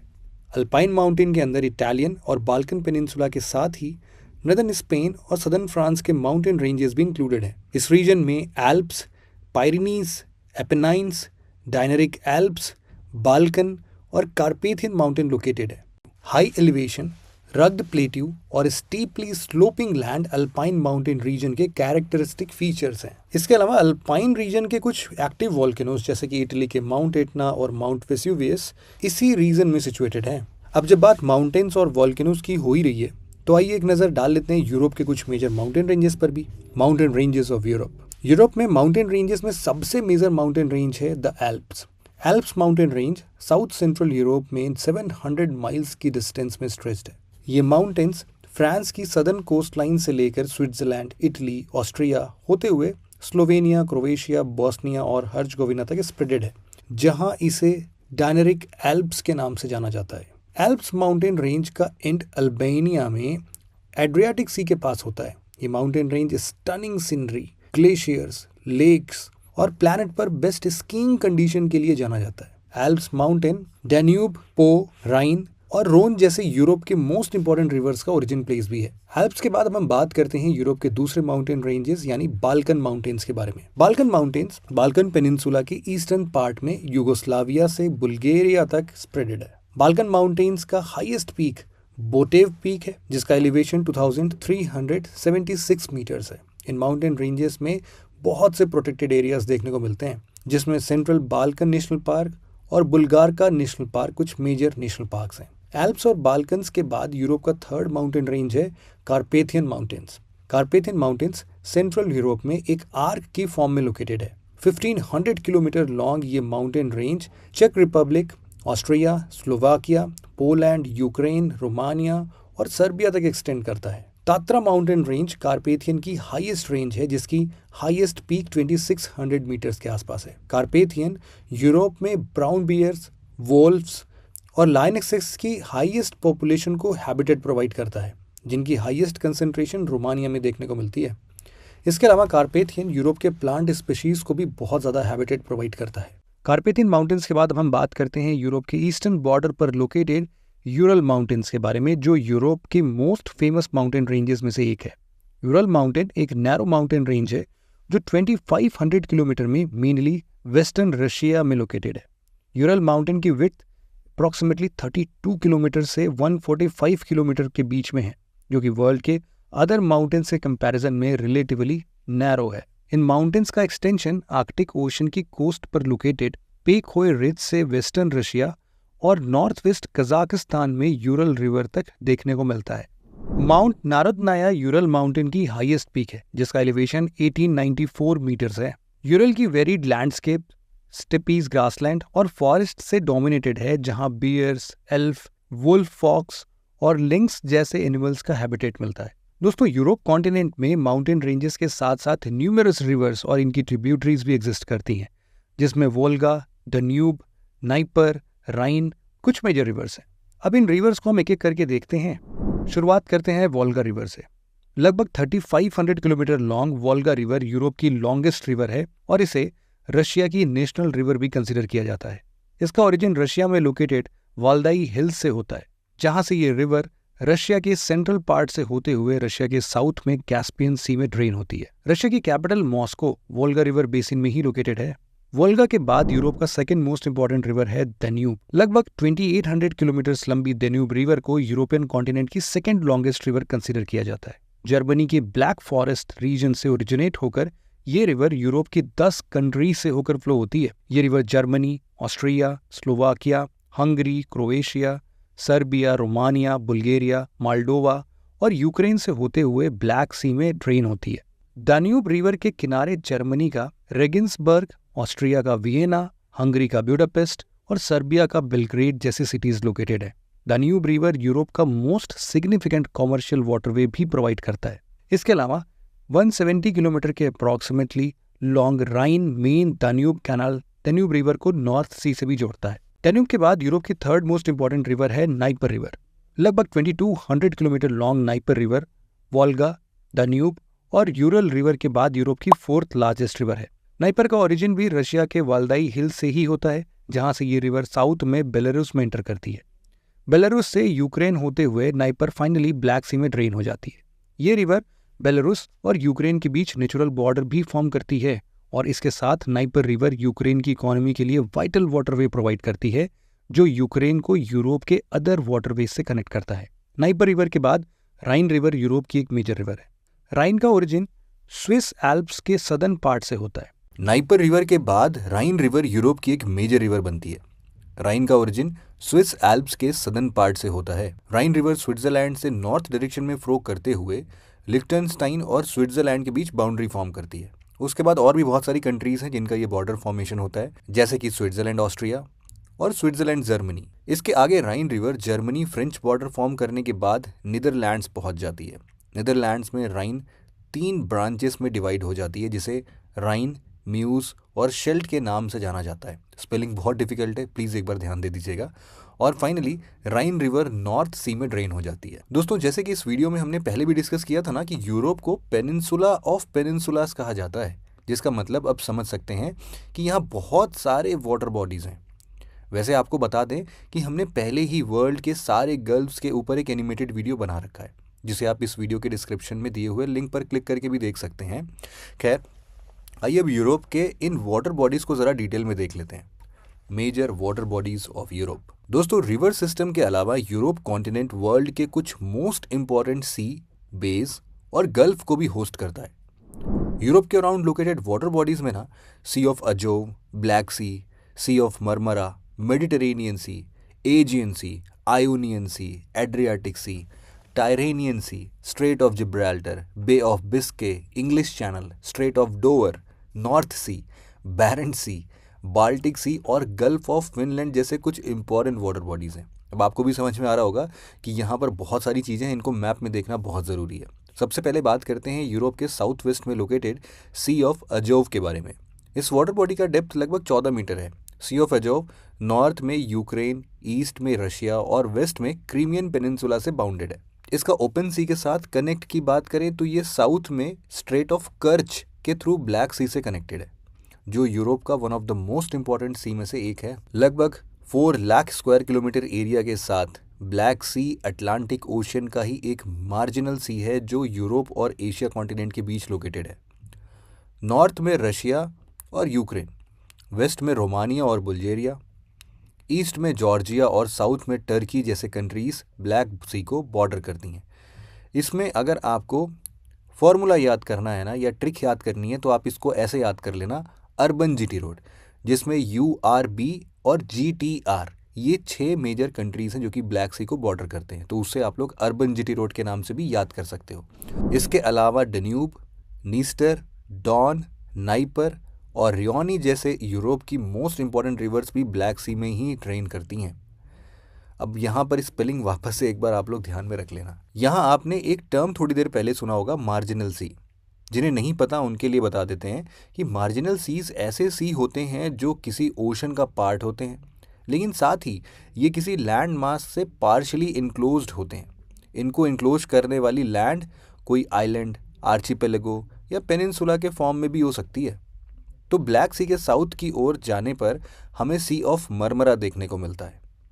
सी ऑफ मरमरा टर्की के एशियन और यूरोपियन पार्ट को सेपरेट करता है। ये सी डार्डेनल्स स्ट्रेट के थ्रू एजियन सी से भी लिंक्ड है। यूरोप के सदर्न पार्ट में मेडिटेरेनियन सी लोकेटेड है और वाटर बॉडीज जैसे कि एजियन सी, एड्रियाटिक सी, आयोनियन सी, टायरेनियन सी और एल्बोरन सी मार्जिनल सीज हैं जो मेडिटेरेनियन सी के ही पार्ट हैं। 2.5 मिलियन स्क्वायर किलोमीटर्स में स्प्रेडेड ये मेडिटेरेनियन सी वर्ल्ड का one of the largest sea है। ये सी नॉर्थ में यूरोप, साउथ में अफ्रीका और ईस्ट में एशिया से बॉर्डर्ड है। वेस्ट में Mediterranean sea strait of Gibraltar के थ्रू अटलांटिक ओशन से कनेक्टेड है। Greece, Spain, Italy, France, Croatia, Algeria, इन सभी के साथ साथ कुछ और भी देश हैं, कुछ मेजर कंट्रीज हैं इस सी के अलोंग लोकेटेड है। मेडिटेरेनियन सी के सबसे पहले मार्जिनल सी है एजियन सी। एजियन सी मेडिटेरेनियन सी का 4th लार्जेस्ट मार्जिनल सी है, जो कि एनाटोलिया और बाल्कन पेनिनसुला के बीच में लोकेटेड है। एजियन सी के नॉर्थ वेस्ट में लोकेटेड है एड्रियाटिक सी। एड्रियाटिक सी सेमी इनक्लोज्ड वाटर बॉडी है, जो कि मेडिटेरेनियन सी का नदर्न मोस्ट एक्सटेंशन है। एड्रियाटिक सी इटालियन पेनिनसुला के ईस्टर्न पार्ट को बाल्कन पेनिनसुला की कंट्री से सेपरेट करता है। एड्रियाटिक सी एपेनाइन माउंटेन्स, डायनेरिक एल्प्स और अदर माउंटेन रेंजेस से सराउंडेड है।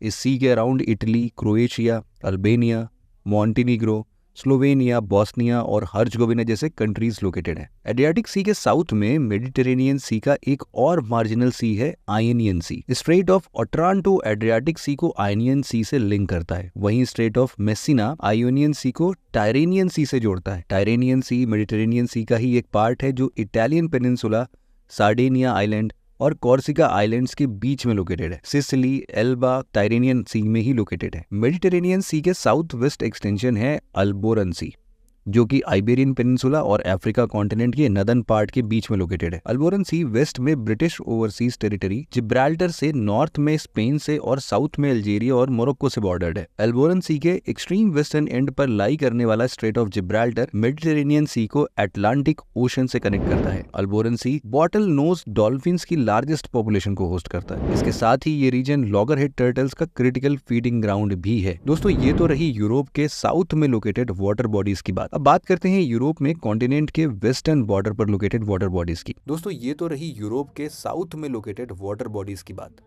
अब बात करते हैं यूरोप में कॉन्टिनेंट के वेस्टर्न बॉर्डर पर लोकेटेड वाटर बॉडीज की। जैसे कि आप जानते हैं ना कि यूरोप के वेस्ट में अटलांटिक ओशन लोकेटेड है। अटलांटिक ओशन का ही एक एक्सटेंशन है bay of Biscay. Bay of Biscay Europe के वेस्टर्न कोस्ट पर और आयरलैंड के साउथ में लोकेटेड सेल्टिक सी के साउथ में सिचुएटेड है। ये बे ईस्ट में फ्रांस और साउथ में स्पेन से बॉर्डर है। बे ऑफ बिस्के के सदर्न पार्ट को कैंटाब्रियन सी के नाम से भी जाना जाता है। बे ऑफ बिस्के के नॉर्थ में ना इंग्लिश चैनल लोकेटेड है। ये वर्ल्ड का बिजिएस्ट शिपिंग रूट माना जाने वाला इंग्लिश चैनल अटलांटिक ओशन का ही एक मेजर आर्म है, जो ग्रेट ब्रिटेन के साउथ कोस्ट और फ्रांस के नॉर्थ कोस्ट के बीच लोकेटेड है। यहाँ आपकी जानकारी के लिए बता दें कि नॉर्थ सी यूरोप का सबसे वायलेंट सीज में से एक है। इंग्लिश चैनल के नॉर्थ में strait of Dover English channel को नॉर्थ सी से लिंक करता है। North sea Great Britain, Germany, Denmark, Belgium, Norway और नीदरलैंड से बॉर्डर्ड है। नॉर्थ सी अटलांटिक ओशन से इंग्लिश चैनल के थ्रू कनेक्टेड है। बाल्टिक सी की 8000 किलोमीटर लॉन्ग कोस्ट लाइन को Sweden, Finland, Estonia, Latvia, Lithuania, Poland, Germany, Denmark और Russia के कालिनिनग्राड रीजन शेयर करते हैं। ये एस्टिमेट के अकॉर्डिंग 250 से ज़्यादा रिवर्स और स्मॉल स्ट्रीम्स बाल्टिक सी में ड्रेन होते हैं। बाल्टिक सी में ही यूरोप की दो major water bodies gulf of Bothnia और गल्फ ऑफ फिनलैंड सिचुएटेड है। Gulf of Bothnia Baltic sea के नदर्न मोस्ट पार्ट पर है, जो स्वीडन और फिनलैंड से बॉर्डर्ड है। वहीं gulf of Finland Baltic sea के ईस्टर्न मोस्ट एक्सटेंशन पे है, जो फिनलैंड, रशिया और एस्टोनिया कंट्रीज से बॉर्डर करता है। अब आखिर में बात करते हैं यूरोप के नॉर्थ में सिचुएटेड वाटर बॉडीज़ की, जो यहाँ बेरेंट सी और वाइट सी से घिरे हुए हैं। बेरेंट सीज आर्कटिक ओशियन के एक मार्जिनल सी है, जो कि रशिया और नॉर्वे के नदर्न कोस्ट पर सिचुएटेड है।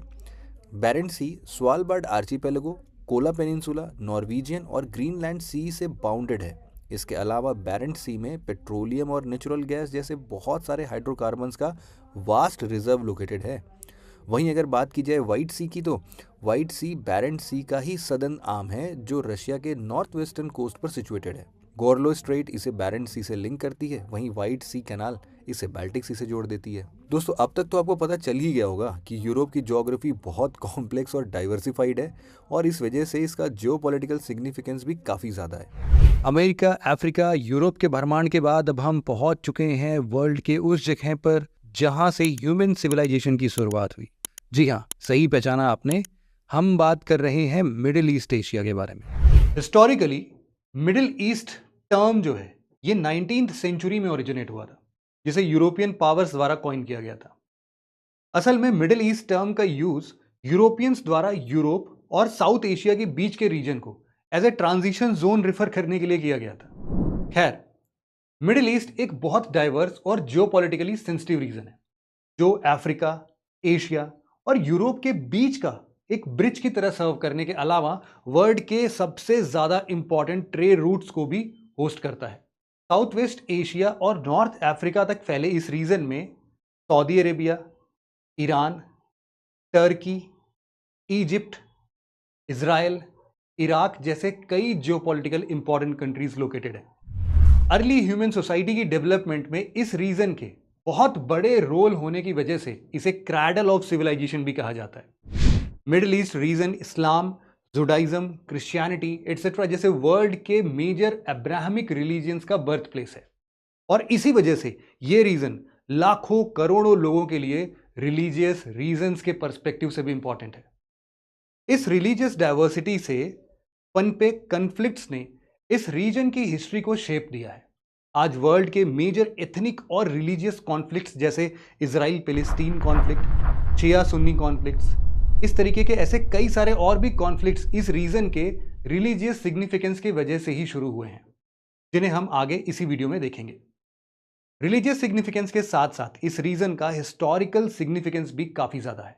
उदाहरण के लिए मेसोपोटामिया, इजिप्ट और पर्शिया जैसे एंशिएंट सिविलाइजेशन का जन्म भी इसी रीजन में हुआ। रिलीजियस और हिस्टोरिकल सिग्निफिकेंस के अलावा मिडिल ईस्ट को इसके rich cultures, heritage, language, tradition, art and architecture के लिए भी जाना जाता है।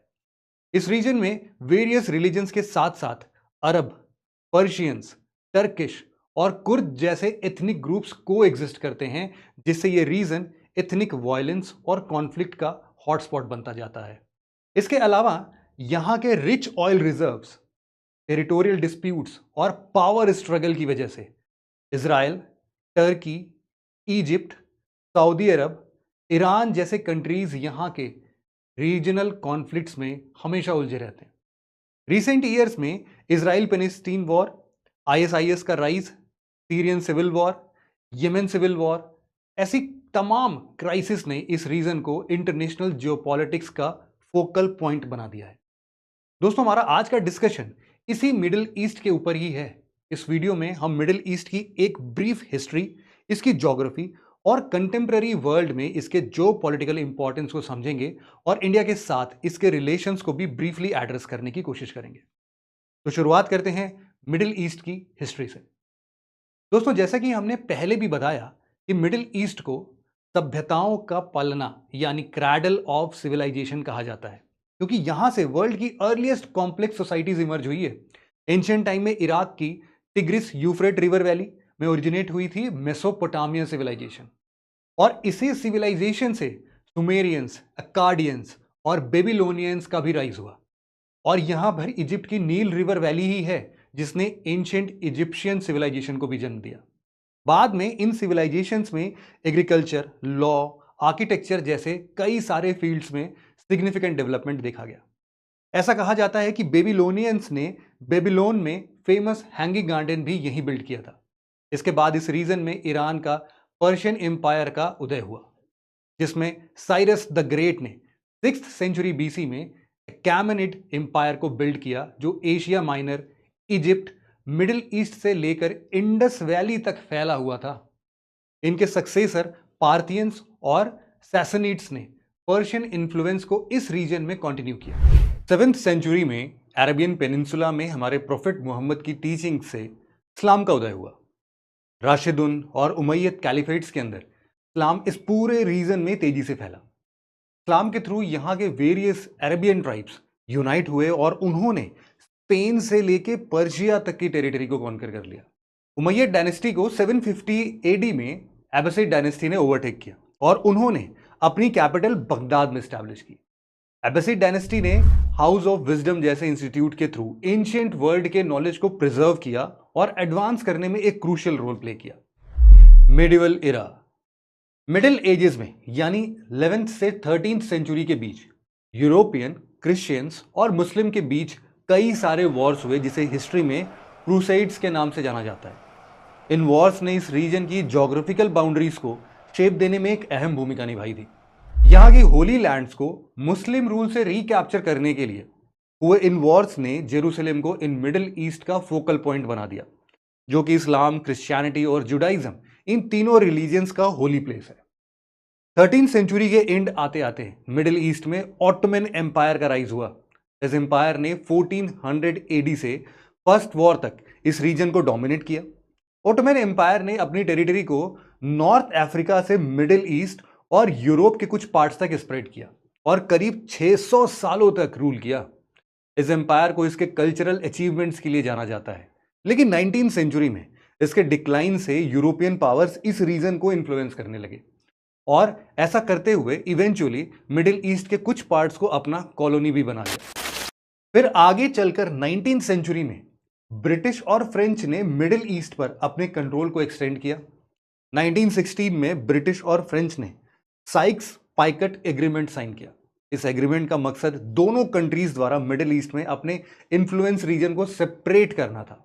फर्स्ट वर्ल्ड वॉर में इस ओटोमन एम्पायर की हार हुई और वो कोलैप्स हो गया। ओटोमन एम्पायर के डिसइंटीग्रेशन होने से मिडिल ईस्ट में न्यू नेशन स्टेट फॉर्म हुए। इसी दौरान 1917 के बैल्फोर डिक्लेरेशन में एक जेविश होमलैंड बनाने की बात कही गई। फिर वर्ल्ड वॉर 2 के एंड होने के बाद 1948 में इजराइल नेशन का एस्टैब्लिशमेंट हुआ, जिसे नेबरिंग अरब स्टेट्स के साथ साथ अरब इजराइल कॉन्फ्लिक्ट की शुरुआत हुई। और इसी टाइम पर इस रीजन में हुई ऑयल की डिस्कवरी ने इस अरेबियन पेनिनसुला को वर्ल्ड जियोपॉलिटिक्स का हॉटस्पॉट बना दिया। और उसी समय से चले आ रहे पॉलिटिकल इंस्टेबिलिटी, रिलीजियस टेंशंस और कॉन्फ्लिक्ट से मिडिल ईस्ट आज तक बाहर नहीं निकल पाया है। 1979 में ईरानियन रिवॉल्यूशन, 1919 में और अर्ली 2000 का गल्फ वॉर, ऐसे कई सारे वॉर्स इस रीजन पर कंसिडरेबल इंपैक्ट डालते हैं। इसके साथ साथ ईरान इराक वॉर, 1967 की अरब इजराइल के बीच हुए 6 डे वॉर और 2010-11 की अरब स्प्रिंग अपराइजिंग ने यहां मेजर पॉलिटिकल चेंजेस किए हैं। और इस अपराइजिंग ने यहां की कंट्रीज में इंस्टेबिलिटी और सिविल वॉर्स को भी जन्म दिया, जो आज तक जारी हैं। दोस्तों, मिडिल ईस्ट की सिर्फ हिस्ट्री ही ड्रामेटिक नहीं है, बल्कि यहां की ज्योग्राफिकल फीचर्स भी कम ड्रामेटिक नहीं है। जी हां, यहां के ज्योग्राफिकल फीचर्स भी इस रीजन की जियोपॉलिटिकल सिग्निफिकेंस को और अहम बनाते हैं। कैसे? आइए देखते हैं। मिडिल ईस्ट की वेस्टर्न और नॉर्थ वेस्टर्न बाउंड्री की बात करें तो यहां पर आप देखो, ये ईस्टर्न मेडिटेरेनियन से लगी हुई है और यही इसको यूरोप से अलग करती है। साथ ही मिडिल ईस्ट के साउथ वेस्ट में अगर आप देखोगे तो ये रेड सी यहां पर आपको मिलेगा। मिडिल ईस्ट के नॉर्थ में कैस्पियन सी सिचुएटेड है और इसके नदर्न बाउंड्री यूरोपियन स्टेपी तक जाती है, जो इसे साउथ कॉकेशियन कंट्रीज जैसे कि अर्मेनिया, अजरबैजान और जॉर्जिया एटसेट्रा से अलग करती है। मिडिल ईस्ट की अगर ईस्टर्न साइड की बात करें तो ये पूरा बाउंडेड है साउथ एशिया से। साउथ एशिया में कभी कभी हम लोग अफगानिस्तान और पाकिस्तान को भी कंसीडर कर लेते हैं। क्यों? क्योंकि देखो, इनके कल्चरल और हिस्टोरिकल टाइज सिमिलर ही हैं और साउथ ईस्ट में पर्शियन गल्फ इसकी बाउंड्री फॉर्म करता है। वही साउथ में मिडिल ईस्ट का एक्सटेंशन नॉर्थ अफ्रीका और इजिप्ट तक माना जाता है।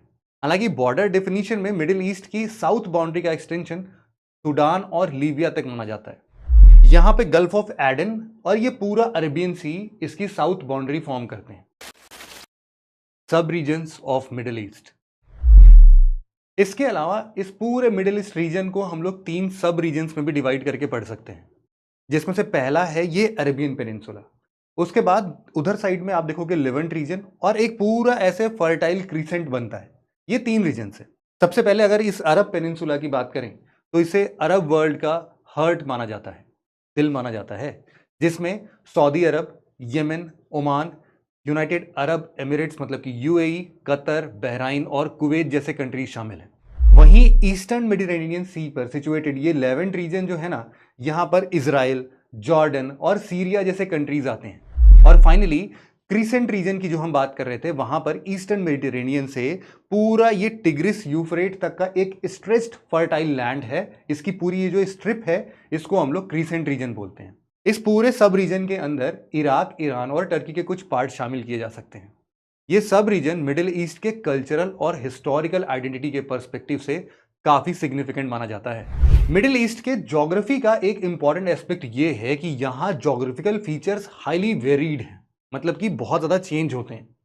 यहाँ वर्ल्ड का लार्जेस्ट डिजर्ट से लेकर माउंटेन्स, प्लेट्यूज और यहाँ तक कि वर्ल्ड की कुछ मोस्ट इंपॉर्टेंट रिवर्स भी फ्लो करती हैं। सबसे पहले शुरुआत करते हैं मिडिल ईस्ट के सबसे डोमिनेंट फिजिकल फीचर्स यानी डिजर्ट से। दोस्तों, इस रीजन में पाए जाने वाला ये अरेबियन डिजर्ट मिडिल ईस्ट का लार्जेस्ट डिजर्ट है। अरेबियन पेनिनसुला का मैक्सिमम रीजन इस डिजर्ट से ही कवर हो जाता है। ये डिजर्ट अपने वास्ट सैंड ड्यून्स और एक्सट्रीम एरिडिटी की वजह से बहुत ज़्यादा पॉपुलर है। अरेबियन डिजर्ट्स के अंदर ही रुबल खाली डिजर्ट भी आता है, जिसे इम्प्टी क्वार्टर के नाम से भी जाना जाता है, और ये वर्ल्ड का one of the largest sand desert है। ये डिजर्ट सऊदी अरेबिया, ओमान से लेकर यूएई और यमन तक फैला हुआ है। वहीं ईस्टर्न जॉर्डन के सीरिया और इराक तक एक्सटेंडेड ये डिजर्ट को बादिया डिजर्ट के नाम से हम जानते हैं, और ये इस पर्टिकुलर रीजन के क्लाइमेट को शेप करने में एक मेजर रोल प्ले करता है। मिडिल ईस्ट रीजन के अगर हम इस ईरान वाले रीजन की बात करते हैं तो यहां पर भी दो इंपॉर्टेंट डिजर्ट्स आप देख सकते हैं। ये है एक दस्ते काविर, और इसके नीचे यहां पर आपको मिलेगा दस्ते लुत। दस्ते काविर को ग्रेट सॉल्ट डिजर्ट के नाम से भी जाना जाता है। ये एक वास्ट सॉल्ट डिजर्ट है। वहीं दस्ते लुत अपनी एक्सट्रीम हीट और डिजर्टिंग लैंडस्केप के लिए जाना जाता है। इसके अलावा मेडिटेरेनियन सी और रेड सी के बीच में ये जो इजिप्ट का पोर्शन है, सिनाई पेनिनसुला, यहां पर भी एक मेजर डिजर्ट सिचुएटेड है, जो अपनी माउंटेनस टेरेन, कल्चरल और हिस्टोरिकल सिग्निफिकेंस के लिए जाना जाता है। Mountains and plateaus. दोस्तों, मिडिल ईस्ट के माउंटेन्स और प्लेट्यूज की बात करें तो टर्की में लोकेटेड टाउरस माउंटेन टर्की के सदर्न कोस्ट पर लोकेटेड है, जो कि मेडिटेरेनियन कोस्ट को और ऊपर जो एनाटोलिया प्लेटू है उसके बीच में एक बैरियर का काम करता है। वेस्टर्न ईरान और इराक में स्ट्रेच्ड जाग्रोस माउंटेन अपनी रग्ड टेरेन और डीप वैलीज के लिए जाने जाते हैं। ये माउंटेन यहाँ के एसेंशियल ज्योग्राफिकल फीचर्स हैं, जो यहाँ की रीजनल क्लाइमेट और वाटर रिसोर्सेज को इन्फ्लुएंस करता है।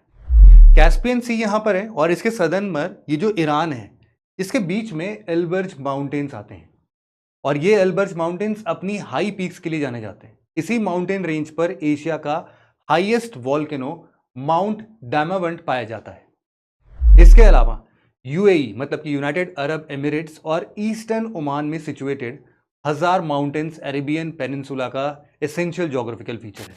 इसके अलावा टर्की का ये जो एनाटोलिया प्लेट्यू है, इसके अंदर आपको बहुत सारे रोलिंग हिल्स और प्लेट्यूज का वास्ट रीजन दिखेगा, जो कि यहाँ की एग्रीकल्चर और इंडस्ट्रीज के लिए बहुत ज्यादा एसेंशियल है। वहीं ईरान में लोकेटेड ये ईरानियन प्लेट्यू एक हाईलैंड रीजन है, जिसमें कई प्लेट्यूज और माउंटेन्स लोकेटेड है। से एलिवेटेड हिस्सा है, जो अपने हार्श विंटर्स और कूल समर्स के लिए जाना जाता है।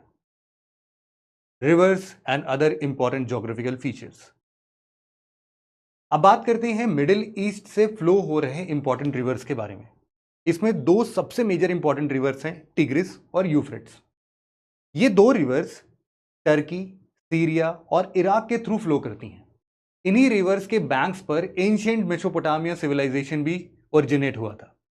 इसके बाद सूडान और इजिप्ट से होकर मेडिटेरेनियन सी में फ्लो होने वाली नाइल रिवर वर्ल्ड की लॉन्गेस्ट रिवर है, जो इजिप्ट के लो लाइंग ट्रायंगुलर एरिया में नाइल डेल्टा का फॉर्मेशन करती है। ये दुनिया का मोस्ट फर्टाइल रीजन्स में से एक है, जो यहाँ की एग्रीकल्चर और डेंस पॉपुलेशन को सपोर्ट करता है।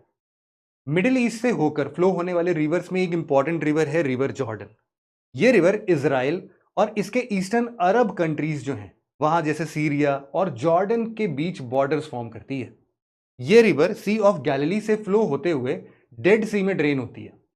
इजराइल और जॉर्डन के बॉर्डर पर ही अर्थ के लोवेस्ट पॉइंट पर पाए जाने वाली लेक डेड सी सिचुएटेड है, जहां का वाटर इतना हाइपर सलाइन है और इतना ज्यादा डेंस है कि इस एरिया पर ऑब्जेक्ट्स सिंक होने के बजाय फ्लो करती रहती है, फ्लोट करती है। Role of Middle East in global economy. जैसे कि हमने पहले भी बताया कि ग्लोबल इकोनॉमी की स्टेबिलिटी के लिए मिडिल ईस्ट में स्टेबिलिटी रहना बहुत जरूरी है, और इसका सबसे बड़ा रीजन है ऑयल और gas.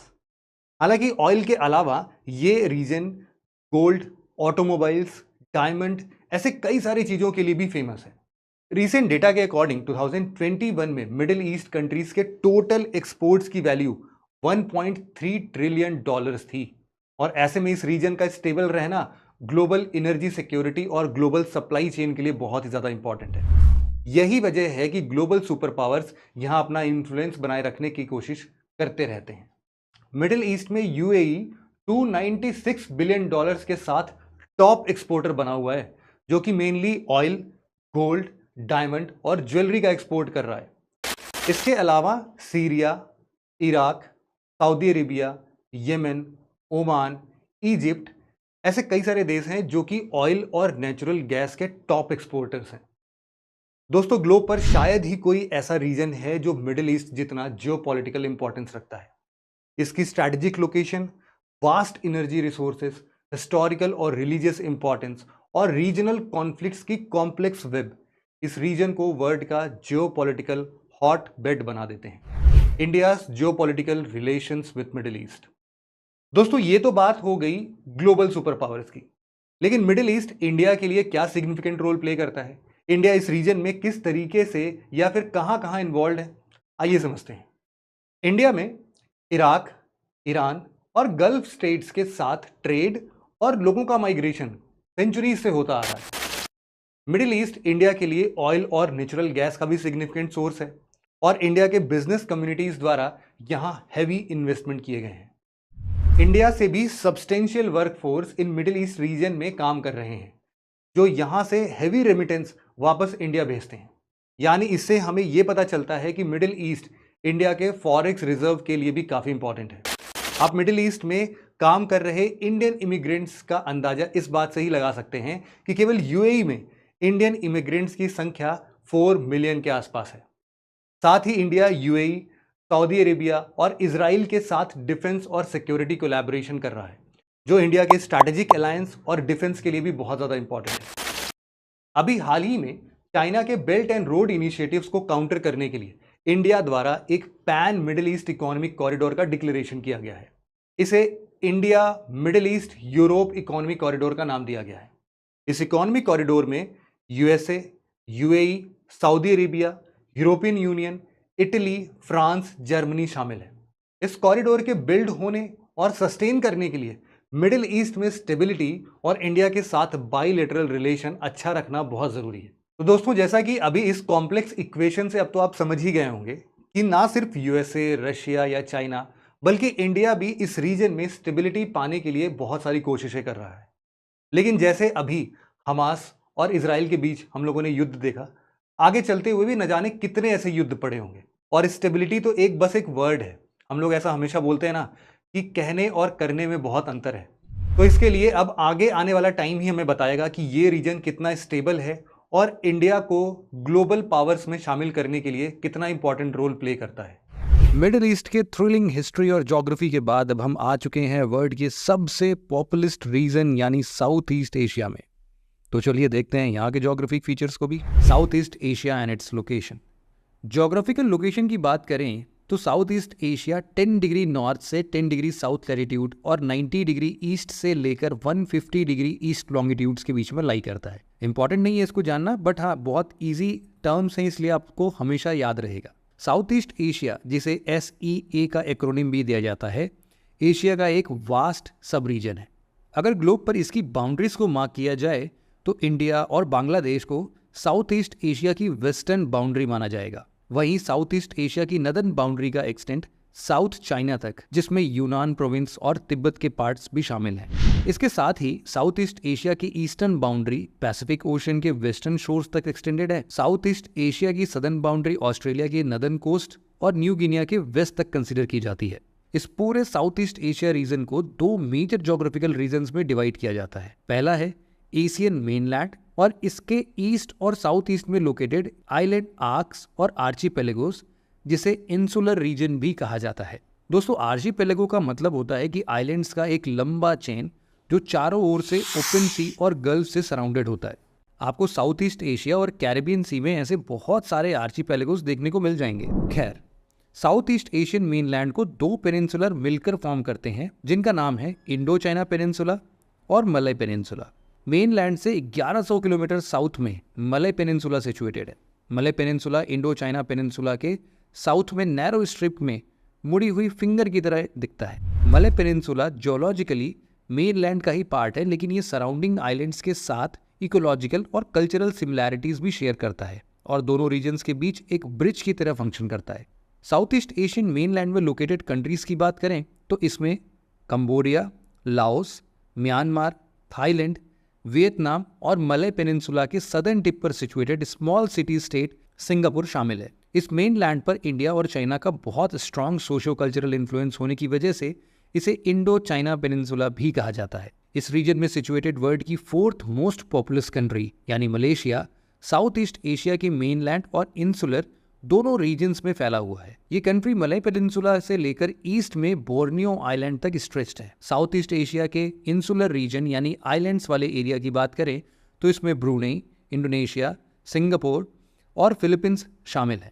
Interestingly south east Asia की कुछ डिफिनीशंस में नॉर्थ में सिचुएटेड कंट्री ताइवान को भी शामिल किया जाता है, लेकिन इसे अभी ऑफिशियल रिकॉग्निशन नहीं दिया गया है। साउथ ईस्ट एशिया के रीजन का मैक्सिमम एक्सटेंट 4000 मील तक एरिया में स्ट्रेच है। Geographical features of South east Asia. South east Asia एक ऐसा रीजन है जिसका केवल लोकेशन ही स्ट्रैटेजिक नहीं है, बल्कि यहाँ की ज्योग्राफिकल फीचर्स भी काफ़ी डाइवर्स है।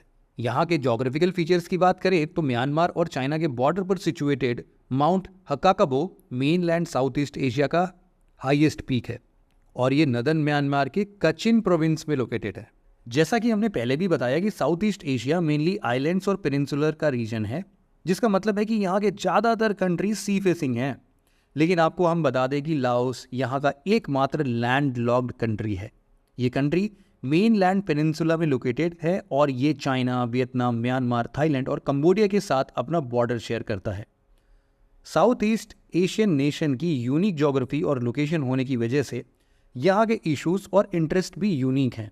इन्हीं इंटरेस्ट को प्रोटेक्ट करने के लिए यहाँ के कंट्रीज़ को मिलाकर एक major global multinational association form किया गया है, जिसे आसियान यानी association of South East Asian nation कहा जाता है। 1967 में इंडोनेशिया के कैपिटल जकार्ता में इस एसोसिएशन को बनाया गया था, जिसमें साउथ ईस्ट एशिया की 11 कंट्रीज़ ने पार्टिसिपेट किया था। साउथ ईस्ट एशिया के मेन लैंड में रिलीजन की बात करें तो बुद्धिज़्म यहाँ का डोमिनेंट रिलीजन है। बुद्धिज़्म के बाद यहाँ इस्लाम और क्रिश्चियनिटी फॉलो किया जाता है। वहीं इंसुलर रीजन में इस्लाम और क्रिश्चियनिटी दो मेजर रिलीजन्स हैं। एंशिएंट टाइम में यहाँ हिंदुइज्म का स्प्रेड देखने को मिलता था, लेकिन अब ये रिलीजन इंडोनेशिया के बाली आइलैंड तक ही लिमिटेड रह गया है। ज्योग्राफिकल फीचर्स के बाद अब हम यहाँ के जियोलॉजिकल फैक्टर्स की बात करते हैं, जिसकी वजह से इस रीजन के डिफरेंट ज्योग्राफिकल फीचर्स जैसे कि आइलैंड, माउंटेन्स, वॉल्केनोज एटसेट्रा का फॉर्मेशन हुआ। Physical geology of South east Asia. South east Asia की फिजियोग्राफी का फॉर्मेशन 3 मेजर टेक्टोनिक प्लेट से कन्वर्जेंस से हुआ है: Eurasian plate, Indo Australian plate और पैसिफिक प्लेट। और यही तीनों प्लेट्स का कन्वर्जेंस इस पूरे रीजन में फिजियोलॉजिकल फीचर्स के लिए रिस्पॉन्सिबल है। और यही रीज़न है कि यहाँ के ज़्यादातर रीजन्स माउंटेनियस है। माउंटेन्स के बाद आइलैंड्स, सीज और स्ट्रेट्स यहाँ का दूसरा मेजर जियोलॉजिकल फीचर है। Islands, seas and straits of South east Asia. South east Asia के extensive archipelagos thousands of islands में डिस्ट्रीब्यूटेड है। ये आइलैंड्स इक्वेटोरियल और ट्रॉपिकल वाटर्स में हज़ारों की संख्या में स्कैटर्ड है। इस रीजन के मेजर आइलैंड्स ग्रुप में मलय आर्चिपेलागो, फिलिपिन आर्चिपेलागो और इंडोनेशियन आर्चिपेलागो शामिल है। मलय आर्चिपेलागो को नौसंतरा के नाम से भी जाना जाता है, जिसमें मलय पेनिनसुला, सुमात्रा, जावा, बाली, बोर्नियो और काउंटलेस स्मॉलर आइलैंड्स शामिल हैं। वहीं फिलिपिन आर्चिपेलागो यहाँ का दूसरा प्रोमिनेंट आइलैंड है, जिसमें 7000 से भी ज़्यादा आइलैंड्स शामिल हैं। फिलीपींस अपनी स्टनिंग लैंडस्केप, रिच बायोडाइवर्सिटी और सब्सटेंशियल जियोपॉलिटिकल इन्फ्लुएंस के लिए जाना जाता है। और इसी जियोपॉलिटिकल इन्फ्लुएंस की वजह से ये पैसिफिक ओशन में यूएस का परमानेंट नेवल बेस हुआ करता था और अभी भी यूएस फोर्सेस को होस्ट करता है। साउथ ईस्ट में सिचुएटेड तीसरा आर्चिपेलागो इंडोनेशियन आर्चिपेलागो है, जो एशिया का ही नहीं बल्कि पूरे वर्ल्ड का लार्जेस्ट आर्चिपेलागो है, जिसमें 17,000 से भी ज़्यादा आइलैंड शामिल हैं।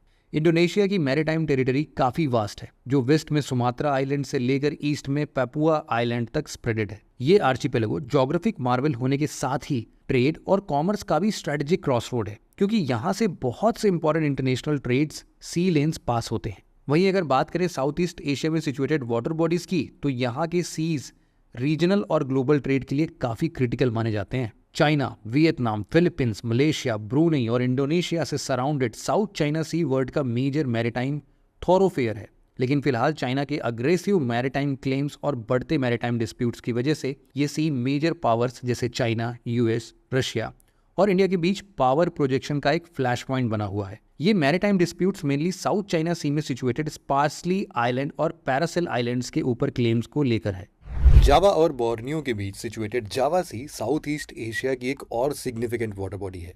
जावा सी इंडियन ओशन को साउथ चाइना सी से कनेक्ट करता है। इसके अलावा फिलीपींस, मलेशिया और इंडोनेशिया से सराउंडेड सेलेब्स सी अपने रिच मैरीन बायोडाइवर्सिटी के लिए जाना जाता है। सेलेब्स सी पैसिफिक और इंडियन ओशन के बीच गेटवे की तरह काम करता है, जो ग्लोबल मैरीटाइम अफेयर्स में इस रीजन की इंपॉर्टेंस को बढ़ाता है। फिलीपींस और मलेशिया के बीच सिचुएटेड है सुलू सी, जो इस रीजन की रीजनल कनेक्टिविटी में क्रूशियल रोल प्ले करता है। दोस्तों, सीज और आइलैंड्स के अलावा ये रीजन अपने नॉर्मसली इंपॉर्टेंट स्ट्रेट्स के लिए भी काफ़ी फेमस है। ये स्ट्रेट्स इंटरनेशनल शिपिंग के लिए वाइटल है। स्ट्रेट्स को आसान भाषा में समझें तो ये कुछ और नहीं बल्कि दो लैंडमास को सेपरेट करने वाली एक नैरो वाटर बॉडी है, या फिर हम यूँ बोल सकते हैं कि दो बड़े वाटर बॉडी को एक narrow passage of water body अगर कनेक्ट करती है तो हम उसको स्ट्रेट्स का नाम देते हैं। स्ट्रेट्स में बहुत सारे एग्जाम्पल, यहाँ पर सबसे अच्छा एग्जाम्पल है स्ट्रेट ऑफ मलक्का। तो साउथ ईस्ट एशिया की सबसे इंपॉर्टेंट स्ट्रेट यही है, straight of Malacca. Straight of Malacca जो मलय पेनिनसुला और सुमात्रा आइलैंड के बीच लोकेटेड वर्ल्ड का बिजिएस्ट मैरीटाइम पैसेज है। ये स्ट्रेट इंडियन ओशन और साउथ चाइना सी के बीच गुड्स और एनर्जी रिसोर्सेज के मूवमेंट के लिए क्रिटिकल रूट है। यही वजह है कि इंडिया अपना प्रेजेंस इस रीजन में तेजी से बढ़ा रहा है, ताकि कॉन्फ्लिक्ट के समय इंडिया इसे चोक पॉइंट की तरह चाइना के अगेंस्ट यूज कर सके। इसके अलावा जावा सी और इंडियन ओशन को कनेक्ट करने वाला सुंडा स्ट्रेट इस रीजन का दूसरा वाइटल मैरीटाइम रूट है। सुंडा स्ट्रेट जावा और सुमात्रा आइलैंड के बीच लोकेटेड है और ये स्ट्रेट रीजनल और ग्लोबल ट्रेड्स में एक स्ट्रैटेजिक रोल प्ले करते हैं। इन सब के अलावा ऐसे बहुत सारे मेजर वाटर बॉडीज इस रीजन में सिचुएटेड है। फॉर एग्जाम्पल, निकोबार आइलैंड और सुमात्रा आइलैंड को अलग करने वाला ग्रेट चैनल, बोर्नियो और सेलेब्स आइलैंड को सेपरेट करने वाला Makassar strait, Indonesia, east Timor, new Guinea island और ऑस्ट्रेलिया के बीच लोकेटेड अराफुरासी कुछ इंपॉर्टेंट वाटर बॉडीज हैं। यहाँ पर ध्यान देने वाली बात यह है कि पूरी South East Asian regions tropics में लाई करते हैं। हालांकि नॉर्थ म्यांमार का कुछ पार्ट ट्रॉपिक ऑफ कैंसर के नॉर्थ में एक्सटेंड करता है, बट ओवरऑल हम इसको ट्रॉपिकल रीजन में ही कंसिडर करते हैं। तो ये तो बात हो गई साउथ ईस्ट एशिया के इंपॉर्टेंट आइलैंड्स और वाटर बॉडीज की। आइए अब हम इस रीजन के कुछ इंपॉर्टेंट माउंटेन्स और प्लेट्यूज को भी देख लेते हैं। Mountains and plateaus of South east Asia. जैसा कि हमने पहले भी बताया कि साउथ ईस्ट एशिया का रीजन माउंटेनियस है और यहाँ कई सारे माउंटेन रेंजेस पाए जाते हैं।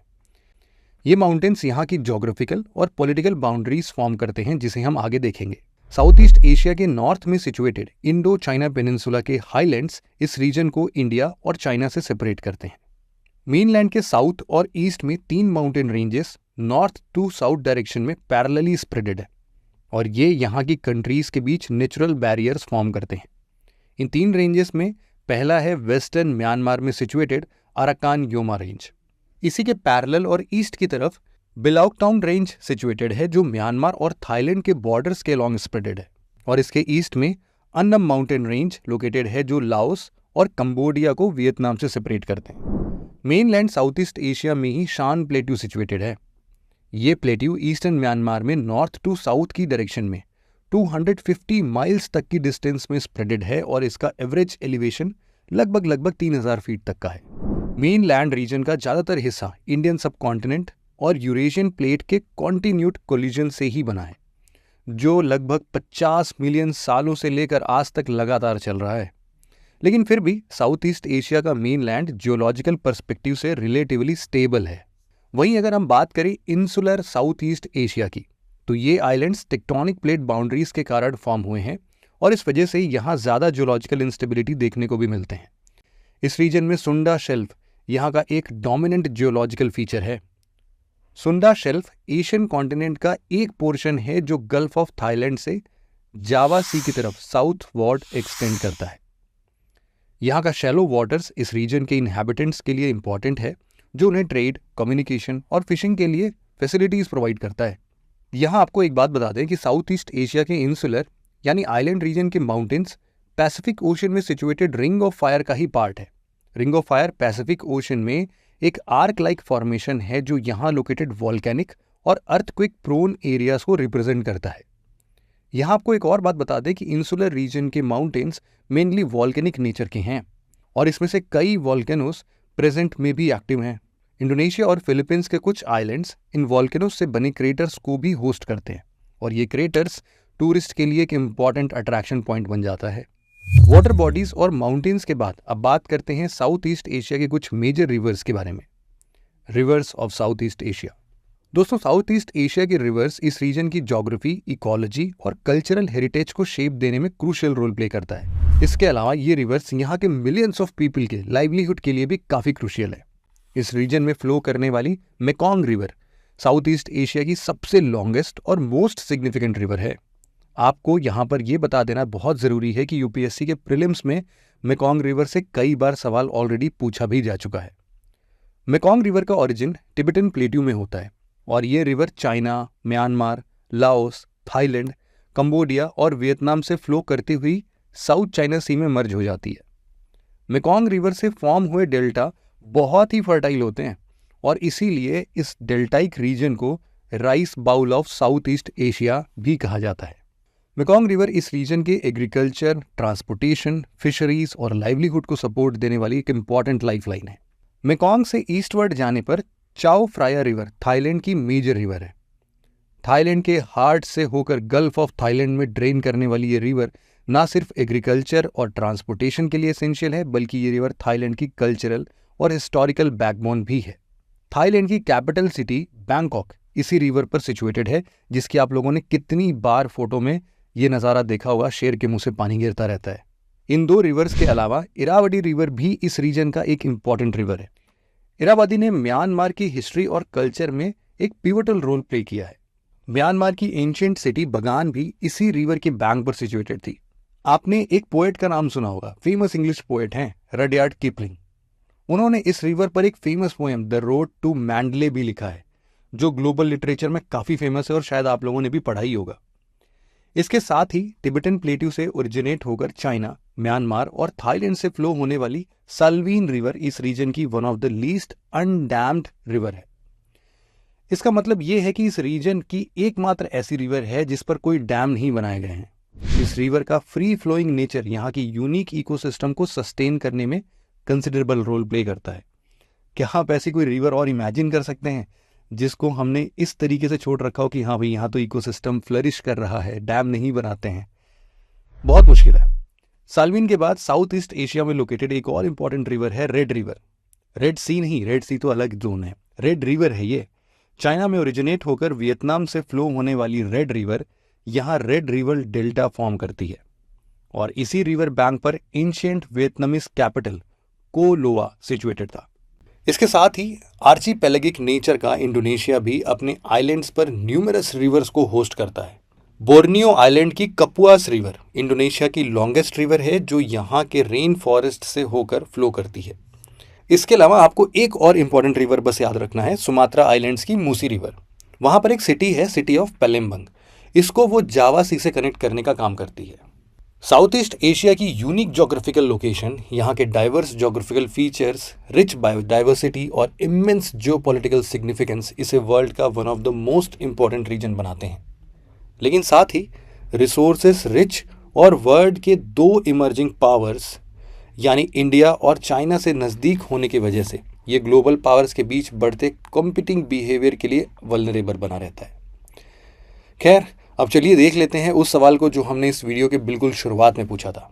उसका सही जवाब है ऑप्शन सी, यानी Jakarta, Singapore, Bangkok and Hanoi. मतलब अगर आप साउथ से नॉर्थ की ओर जाएंगे तो आपको सबसे पहले मिलेगा जकार्ता और सबसे नॉर्थ में हनोई, जो कि वियतनाम का कैपिटल सिटी है। बीच में आप सिंगापुर और बैंकॉक को देख सकते हैं। साउथ एशिया के बाद अब हम बात करते हैं वर्ल्ड के स्मॉलेस्ट लेकिन ओल्डेस्ट कॉन्टिनेंट यानी ऑस्ट्रेलिया के बारे में और देखेंगे यहाँ के ज्योग्राफिकल फीचर्स को। Physiography of Australia. इसके लोकेशन की बात करें तो ये कॉन्टिनेंट ओशिनिया में यानी कि इंडियन ओशन और साउथ पैसिफिक ओशन के बीच लोकेटेड है। ऑस्ट्रेलिया के अलावा ओशिनिया में न्यूजीलैंड, माइक्रोनेशिया और पॉलिनेशिया भी लोकेटेड है। इसके नॉर्थ वेस्ट में टॉरस स्ट्रेट लोकेटेड है और अगर हम इसके साउथ में जाएं तो हमें मिलता है अंटार्कटिक ओशन। ऑस्ट्रेलिया की फिजियोग्राफिक डिवीजन की बात की जाए ना तो इसे 4 मेजर डिवीजन्स में डिवाइड किया जा सकता है। वेस्टर्न ऑस्ट्रेलियन शील्ड पहला है। ये ऑस्ट्रेलिया का लार्जेस्ट फिजियोग्राफिक रीजन है और ये पूरे वेस्टर्न ऑस्ट्रेलियन को कवर करता है। ये पूरे कॉन्टिनेंट का नियरली 50% एरिया ऑक्यूपाई करता है। आपको बता दें कि किम्बर प्लेट्यू जो अपने डायमंड माइंस के लिए पूरे वर्ल्ड में फेमस है, इसी फिजियोग्राफिक रीजन में लोकेटेड है। ऑस्ट्रेलिया का दूसरा फिजियोग्राफिक रीजन है ग्रेट आर्टेशियन बेसिन। ये बेसिन वर्ल्ड का लार्जेस्ट आर्टेशियन बेसिन है। ये कारपेंट्रिया गल्फ से लेकर साउथ में मुरे बेसिन तक एक्सटेंडेड है। ऑस्ट्रेलिया का थर्ड फिजियोग्राफिक रीजन है ईस्टर्न अपलैंड। ये रीजन ऑस्ट्रेलियन कॉर्डिलेरा के नाम से भी जाना जाता है। इसके ईस्टर्न पार्ट में एक long low lying mountain range located है जिसे ग्रेट डिवाइडिंग रेंज भी कहा जाता है। ऑस्ट्रेलिया का हाईएस्ट पीक माउंट कॉसिस्को इसी ग्रेट डिवाइडिंग रेंज में लोकेटेड है। तस्मानिया आइलैंड जो कि एक अपलिफ्टेड डोम है, वो भी ग्रेट डिवाइडिंग रेंज का ही पार्ट है। ऑस्ट्रेलिया का आखिरी फिजियोग्राफिक जोन है कोस्टल प्लेन्स, जो नॉर्थ वेस्टर्न ऑस्ट्रेलियन कोस्ट से लेकर सदर्न ऑस्ट्रेलियन कोस्ट तक एक्सटेंडेड है। आपको बता दें कि ये एक नैरो कोस्टल प्लेन है, लेकिन इसकी चौड़ाई ग्रेट ऑस्ट्रेलियन बाइट के पास सबसे ज्यादा है। इसे जोग्राफर्स नलर बोर प्लेन्स कहते हैं। आपको यहाँ बता दें कि ऑस्ट्रेलिया के वेस्टर्न कोस्टल प्लेन का फॉर्मेशन ऑस्ट्रेलियन रिवर्स द्वारा लाई गई सेडिमेंट से होता है। ऑस्ट्रेलियन ज्योग्राफी का दूसरा मेजर फीचर्स है यहाँ की रिवर्स ऑफ ऑस्ट्रेलिया। ऑस्ट्रेलिया के मेजर रिवर्स में शामिल है मुरे रिवर, डार्लिंग रिवर, लाचलान रिवर और वारेगो रिवर। आइए इनको एक एक करके देखते हैं। मुरे रिवर सबसे इंपॉर्टेंट है, ऑस्ट्रेलिया की लॉन्गेस्ट रिवर है और इसकी टोटल लेंथ अप्रोक्सीमेटली 2500 किलोमीटर के आसपास है। ये रिवर साउथ ईस्टर्न पार्ट में फ्लो होती है। ये रिवर ऑस्ट्रेलियन एल्प्स में ओरिजिनेट होती है और वेस्टर्न माउंटेन से फ्लो होती हुए साउथ ईस्टर्न ऑस्ट्रेलिया की तरफ मियांडर करती है। मुरे बेसिन ऑस्ट्रेलिया का मोस्ट इरिगेटेड रीजन है। ये रिवर ऑस्ट्रेलिया के 2 स्टेट्स साउथ वेल्स और विक्टोरिया के बीच बॉर्डर भी फॉर्म करता है। ऑस्ट्रेलिया का दूसरा मेजर रिवर है डार्लिंग रिवर, जो मुरे रिवर का ही एक ट्रिब्यूटरी है। इसका ओरिजिन न्यू साउथ वेल्स में है और वेंटवर्थ में जाके मुरे से मर्ज हो जाती है। आपको बता दें कि ये रिवर आज पॉपुलेशन की वजह से काफ़ी पुअर स्टेट में है और ऑस्ट्रेलियन गवर्नमेंट इसके रिजुविनेशन के लिए एफर्ट्स बहुत ज़्यादा कर रही है। ऑस्ट्रेलिया के थर्ड मेजर रिवर की बात करें तो ये है लचलान रिवर, जो ग्रेट डिवाइडिंग रेंज के वेस्टर्न स्लोप में ओरिजिनेट होती है, जो आगे चलकर मुरम्बिजी और मुरे रिवर्स में मर्ज हो जाती है। इस रिवर की एनुअल फ्लो हाईली इरेटिक होती है, लेकिन ऑस्ट्रेलिया का 12% एग्रीकल्चरल लैंड्स इसी रिवर के कैचमेंट एरिया में लोकेटेड है। ऑस्ट्रेलिया का आखिरी मेजर रिवर है वारेगो रिवर। ये एक इंटरमिटेंट रिवर है जो मुरे रिवर बेसिन का ही पार्ट है। जिनको नहीं पता उनको बता दें कि सीजनल रिवर्स को ही इंटरमिटेंट रिवर भी कहा जाता है। वारेगो रिवर डार्लिंग रिवर का नदर्न मोस्ट रिवर है। ये एकमात्र ऐसी रिवर है जो कई सारे वाटर रिजर्वॉयर्स जैसे कि Dilala water hole, 10 mile water hole, lower Lila dam, 6 mile dam से होकर पास होती है। रिवर्स के बाद अब हम देखते हैं ऑस्ट्रेलियन ज्योग्राफी के हिल्स और डिजर्ट के बारे में। Mountain ranges of Australia. Australia mountain ranges की बात करें तो यहाँ 3 मेजर रेंजेस हमें देखने हैं। पहला है ऑस्ट्रेलियन अल्प्स, दूसरा ब्रिंडाबेला रेंज और तीसरा ग्रेट डिवाइडिंग रेंज। सबसे पहले बात करते हैं ऑस्ट्रेलियन एल्प्स के बारे में। ये माउंटेन रेंज ऑस्ट्रेलिया की हाईएस्ट माउंटेन रेंज है जो साउथ ईस्ट ऑस्ट्रेलिया में लोकेटेड है। आपको बता दें कि Australian Alps great dividing range का ही पार्ट है। ऑस्ट्रेलियन एल्प्स के बाद ऑस्ट्रेलिया का दूसरा माउंटेन रेंज है ब्रिंडाबेला रेंज, जो साउथ वेल्स में लोकेटेड है। ऑस्ट्रेलिया के इसी माउंटेन रेंज में ब्रिंडाबेला नेशनल पार्क लोकेटेड है, जो पूरे वर्ल्ड में अपने रिच वाइल्ड लाइफ के लिए मशहूर है। ऑस्ट्रेलिया का तीसरा और आखिरी माउंटेन रेंज है ग्रेट डिवाइडिंग रेंज। ये रेंज ऑस्ट्रेलिया का लॉन्गेस्ट माउंटेन रेंज है, जिसकी लंबाई 3500 किलोमीटर से भी ज़्यादा है। ग्रेट डिवाइडिंग रेंज की चौड़ाई 150 किलोमीटर से लेकर 300 किलोमीटर के बीच में है।